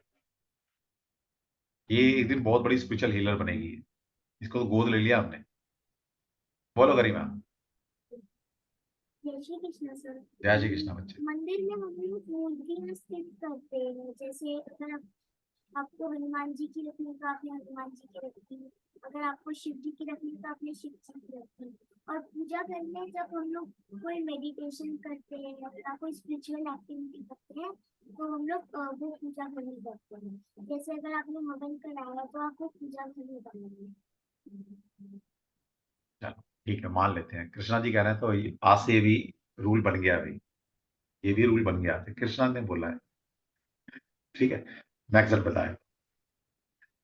तेरा भी ठीक है, तेरा भी ठीक है, क्योंकि तू गलत हो ही नहीं सकती, तू कृष्णा का रूप है, कृष्णा जी कभी गलत नहीं, कृष्णा गलत भी कर रहे तो वो भी ठीक होता है। ठीक है, मैं बता रहा हूं। सबसे पहले, मंदिर और पूजा घर, आपके घर के अंदर कभी मंदिर नहीं होता, आपके घर के अंदर पूजा घर होता है, और हम पूजा घर ही बनाना चाहिए। अब फर्क क्या है दोनों में? फर्क यह है कि मंदिर के अंदर, पूजा गुप्ता जी कुछ बताना चाह रही है। पूजा बताओ, तूने ऐसे कुछ बनाया? चलो आप बता दो, कोई बात नहीं, एक ही बात है। हाँ बताओ। और वो मंदिर जो ना गुम्बद बना होता है उसके ऊपर, अच्छा, जो मंदिर में, हाँ ठीक है, हम मंदिर वो लेकर हमें आते हैं, घर, उसमें भी हम गुम्बद हाँ बनाते हैं, बिल्कुल बिल्कुल बिल्कुल, कोई फर्क तो नहीं वो है। हम घर में हमें नहीं बनाना चाहिए अच्छा, ना वो। गुम्बद क्यों बनाते हैं ये पता है? सर ये तो नहीं पता, बट वहां वो मंदिर बने होते हैं ना, तो गुम्बद नुमा बने होते हैं, तो घर में अच्छा, हम आपने देखा है, किसी भी आप चले जाइए, चाहे क्रिश्चियनिटी में जाइए, चाहे सिख में हाँ जाइए, चाहे सभी में कहीं में होते हैं। जाइए, तो आपको ऐसा ही मिलेगा। जी जी जी। वाई? तो पर ये तो सर नहीं पता, बट वो बोलते हैं ना घर में नहीं बनाना चाहिए गुम्बद। नहीं होता है, ऐसा होता है ना, घर में भी होता है, आते हैं, तो उसके ऊपर बनाना एक वो चाहिए। पर्टिकुलरली एक इस तरह का शेप बना होता है ना वो, नहीं, वो शेप अलग चीज है, वो शेप आप बनाए ना बनाए उसका कोई ज्यादा सिग्निफिकेशन नहीं। बहुत तो बढ़िया। किसने लिखा है? सभी ने ठीक लिखा है वैसे, बहुत बढ़िया। चलो मैं बताया तो पहले डिफरेंस बताया। तो सबसे पहले डिफरेंस क्या है? डिफरेंस ये है कि मंदिर में जो भी मूर्ति रखी जाती है, पहली बात उसकी प्राण प्रतिष्ठा करके रखी जाती है। आपने देखा ना कोई भी मंदिर में कोई नई मूर्ति स्थापित करते हैं, पूरा गली मोहल्ले में भंडारा होता है, झांकी निकाली जाती है ना, पूरा विधि विधान से उसको स्थापित करते हैं। तो उसकी प्राण प्रतिष्ठा करके, यानी कि मंदिर में कोई भी मूर्ति स्थापित होगी वो उसके प्राण प्रतिष्ठा एक प्रोसेस होता है, उसके बाद वो स्थापित की जाती है। और पूजा घर में कभी भी प्राण प्रतिष्ठित मूर्ति नहीं रखी जाती। पहला फर्क। दूसरा, घर के अंदर रिकमेंडेशन है, या कहते हैं शास्त्र ने रिकमेंडेशन दी है कि कोई भी स्टैच्यू फॉर्म में अगर आपके पास किसी देवी देवता की मूर्ति होगी और उसकी हाइट किसी ऋषि ने, किसी क्लासिकल में 6 इंच लिखी गई है, किसी में 9 इंच लिखी गई है, तो हम हायर साइड 9 इंच मान लेते हैं कि 9 इंच से ऊपर की कोई भी स्टैच्यू है किसी देवी देवता का, वो बिना प्राण प्रतिष्ठा के नहीं रखना चाहिए या नहीं रखा जाता। ठीक है? तो अब मंदिर में तो आपने देखा ना, बड़ी बड़ी मूर्ति होती है कि प्राण प्रतिष्ठा जरूरी है, तो इसलिए घर के अंदर हमेशा जो भी आप स्टैच्यू फॉर्म में रखते हैं वो 9 इंच से ज्यादा नहीं होनी चाहिए, कि 9 इंच से मूर्ति कभी कभी भी बिना प्राण प्रतिष्ठा का नहीं रखी जाती। ठीक है? तो पहली बात, हम घर में जो भी पूजा घर बनाते हैं वहां प्राण प्रतिष्ठा नहीं होती और हम छोटी मूर्ति, ठीक है, ये मेन डिफरेंस है, तो कभी भी नहीं रखी जाती। दूसरा, कभी भी मान ली चलो आपने देवी देवता को रख भी लिया है ना, बुलाया अपने घर, इनको एक स्पेस दिया है, घर दिया है, लेकिन आप पता है घर के अंदर कौन सा कोना देते हो उन्हें जो यूज नहीं आ रहा होता है ना, जो पता है यार इसका क्या करें, चल यहाँ मंदिर बना रहे हैं। किसी ने सीढ़ी के नीचे बना रखा है, किसी ने है ना पता नहीं कहाँ एक्सटेंड करके वहां टांग रखा है, किसी ने कहीं, किसी ने कहीं। मतलब वो हाई एनर्जी है, उसको घर के सबसे, कहते हैं ना, अच्छे कोने में उनको जगह देनी होती है, सबसे अच्छी जगह उनको बैठाना चाहिए। और आप ढूंढते यार कहाँ यार स्पेस मिलेगा यार ये मंदिर का, यार कहाँ लगाऊं इसको, कहाँ देखें यार। मत रखो ना यार, किसने बोला तुम्हें मंदिर बनाने के लिए? मैं बोल रहा हूँ, कोई जरूरत नहीं है आपको पूजा घर की, घर के अंदर। घर में पूजा घर नहीं होगा तो 1% भी कोई नुकसान नहीं है, लेकिन अगर रखा है और ढंग से नहीं रखा तो नेगेटिव रिजल्ट आएंगे। सबसे पहले क्या करते हैं, हम बॉडी सारे देवी देवताओं को बैठा लेते हैं, पार्वती आ जा, हनुमान जी आ जा, माँ काली आ जा, राम जी आ जाओ, कृष्ण जी आ जाओ, है ना, साथ सभी देवताओं को बैठा लिया। कोई किसको मानता है, कोई किसको मानता है घर के अंदर। ठीक है, बैठाइए। तो आपने वैसे ही किया कि भाई मोदी जी को बुला लिया, है ना, कैबिनेट मिनिस्टर एक दो उनको भी बुला लिया घर में, और आपके गली का जो एक लोकल नेता है, काउंसलर है, उसको भी बुला लिया, और गली का जो छोटभैया नेता है आपके गली मोहल्ले का, जिसको दूसरी गली वाले भी नहीं जानते, उसको बुला लिया, और सबको एक ही मंच पर बैठा दिया। तो भाई इसमें बेइज्जती किसकी फील हो रही है? क्योंकि आप नहीं जानते ये जो एनर्जी है इनका भी एक लेवल होता है। आजकल और बड़ी गलतियां कर रहे हैं लोग, मतलब हमारे सनातन के अंदर गुरुओं की फोटो लंबी लंबी बनाई जा रही है और ईश्वर की फोटो छोटी लगाई जा रही है। गुरु तो गुरु ही है ना, ईश्वर तो नहीं बन सकते ना वो शिव की जगह तो नहीं ले सकते, या ले सकते हैं?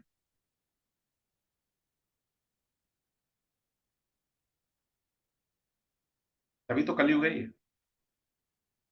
तभी विरोध होता है, तो अब साईं मंदिर अलग बनने लगे। गुरु है भाई, गुरु की उपाधि है, नो डाउट, लेकिन अगर आप बोलो कि भगवान शिव, कृष्णा और राम जो क्रिएटर हैं, है ना, उनके मंदिर में आप उनकी गुरु की प्रतिमा बड़ी बना दो और उनको छोटा सा कहीं स्पेस दे दो, तो नहीं चलेगा ना, वो नहीं चलेगा। तो आप जितने देवी देवता रखते हैं रखिए, मना नहीं है, लेकिन सबका विधि विधान से पूजन होना चाहिए। अब मोदी जी घर में आएंगे तो भाई उन्हें तो फाफड़ा, गुजराती खाना चाहिए, ढोकला, है ना, अगर साउथ से किसी को बुलाया तो भाई उसको तो नॉनवेज चाहिए। हमारे यहाँ केजरीवाल को बुलाएंगे तो भाई पता नहीं वो तो क्या खाएगा, अब उसको तो देखना पड़ेगा। तो बेचारे हमारे केजरीवाल साहब अंदर चले गए, हम तो अनाथ से हो गए हैं। हमारा जो माई बाप है, हमारा जो बेचारा देने वाला था, मैं हमारे पे ब्लेसिंग जो देता था अंदर है, तो अनाथ सा फील कर रहे हैं। अंदर से कुछ अच्छा भी लग रहा है वैसे, दुखी कर रखा था।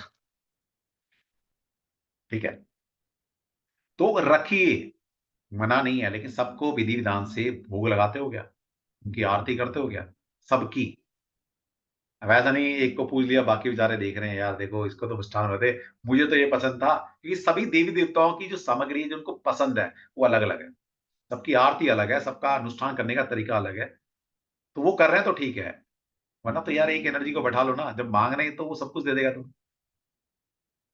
ठीक है, और एक पोजीशन होती है हर एक एनर्जी की, वो गरिमा आपको रखनी पड़ेगी। ऐसा नहीं कि मोदी के साथ आप गली के नेता को भी बैठा दोगे ना, ऐसा नहीं कर सकते।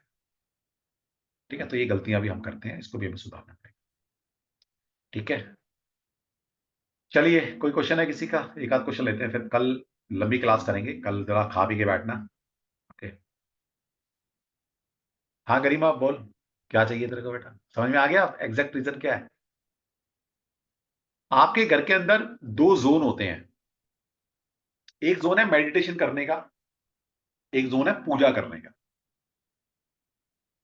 ठीक है, अगर मैं बोलूं मेडिटेशन करने के लिए वेस्ट डायरेक्शन सबसे बेस्ट है, तो शायद ये सारे वास्तु वाले ना मेरे ऊपर चढ़ जाएंगे लेकिन मैं प्रूव कर सकता हूं कि वेस्ट डायरेक्शन सबसे बेस्ट है मेडिटेशन के लिए।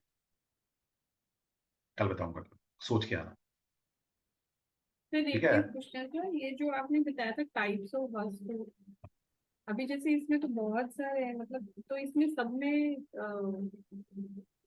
मतलब अलग अलग वही थ्योरी रहती होगी ना, एलिमेंट्स का और ये सब। नहीं सबके कॉन्सेप्ट अलग है। यस देखिए, देवी देवता तो वही है, एलिमेंट वही हाँ जी। है ना, वात पितर का वही है, सब कुछ वही है, लेकिन कंसेप्ट अलग है। जैसे न्यूमरो वास्तु में नंबर के हिसाब से वास्तु है ना, अष्टक वर्ग में अष्टक वर्ग एक चार्ट बनता है ज्योतिष में, उसके उसके हिसाब से वास्तु होता है। तो पायरा जो वास्तु कोई अलग है, बेसिक पैरामिड से रहता वास्तु है। किया जाता है। जियो वास्तु अलग है, जो आप स्कैनर की बात कर रहे हैं वो एक छोटा सा पार्ट है। फिर लाल किताब वास्तु है, उसके कॉन्सेप्ट बिल्कुल ही अलग है, वो लाल किताब की थ्योरी पे चलता है। फिर तो आपका एस्ट्रो वास्तु है, वो मैं कल आपको बताऊंगा, थोड़ा क्लू दूंगा आपको।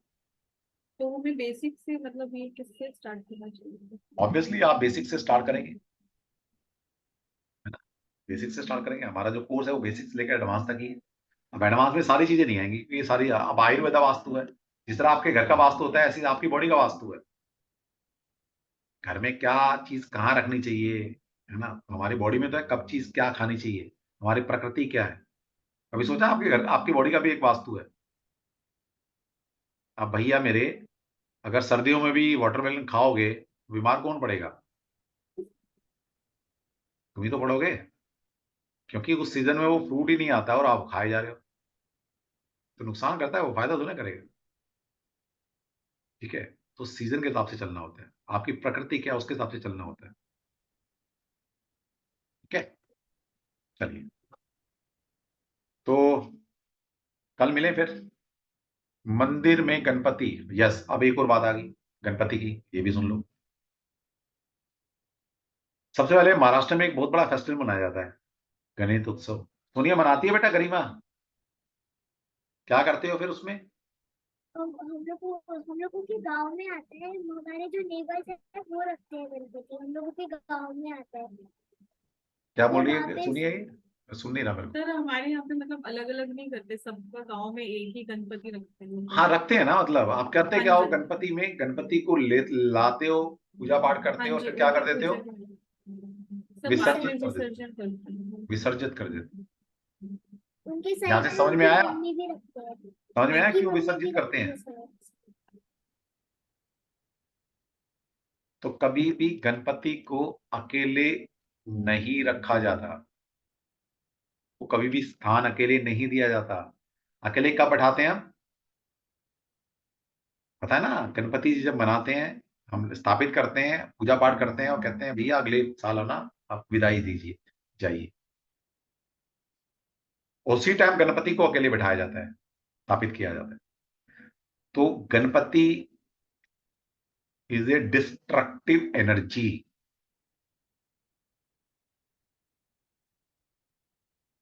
मेरे गुरु बहुत अच्छी बात बोलते थे, अब हर काम के पहले हम गणपति जी को उपासना करते हैं, है ना। तो इसके बड़े सारे लॉजिक्स हैं इसके पीछे कि क्यों उनकी करनी चाहिए। एक लॉजिक ये भी है कि वो बहुत बड़े डिस्ट्रक्टिव एनर्जी भी है, और भी रीजन है, वो कभी बाद में चर्चा करेंगे, लेकिन मैं जो समझाना चाह रहा हूं अभी वो समझ लो। तो क्या था, उनको पहले शांत कर लो कि भाई विघ्न विघ्न हरता, मतलब आप सारे विघ्न को हरते हैं, तो आप भी विघ्न ना डालना, और हम आपकी सबसे पहले स्तुति कर रहे हैं और सभी विघ्नों को आप हर लेना। ठीक है। तो कभी भी गणेश जी को कभी भी अपने घर के अंदर अकेले स्थापित ना करें, उनको मां लक्ष्मी के साथ, मां पार्वती के साथ, शिव परिवार के साथ स्थापित करें, है ना। वो बच्चा उत्पाती बालक है, वो पेरेंट्स के साथ रहेगा तो तंग नहीं करेगा, एक अच्छी एनर्जी के रूप में प्रोवाइड करेगा। और अगर अकेला छोड़ोगे तो फिर भाई कुछ भी कर सकते हैं। इसलिए उनको स्थापित किया जाता है, उनसे ब्लेसिंग ली जाती है और उनको फिर विदाई दे दी जाती है, भैया जाओ बस। ठीक है।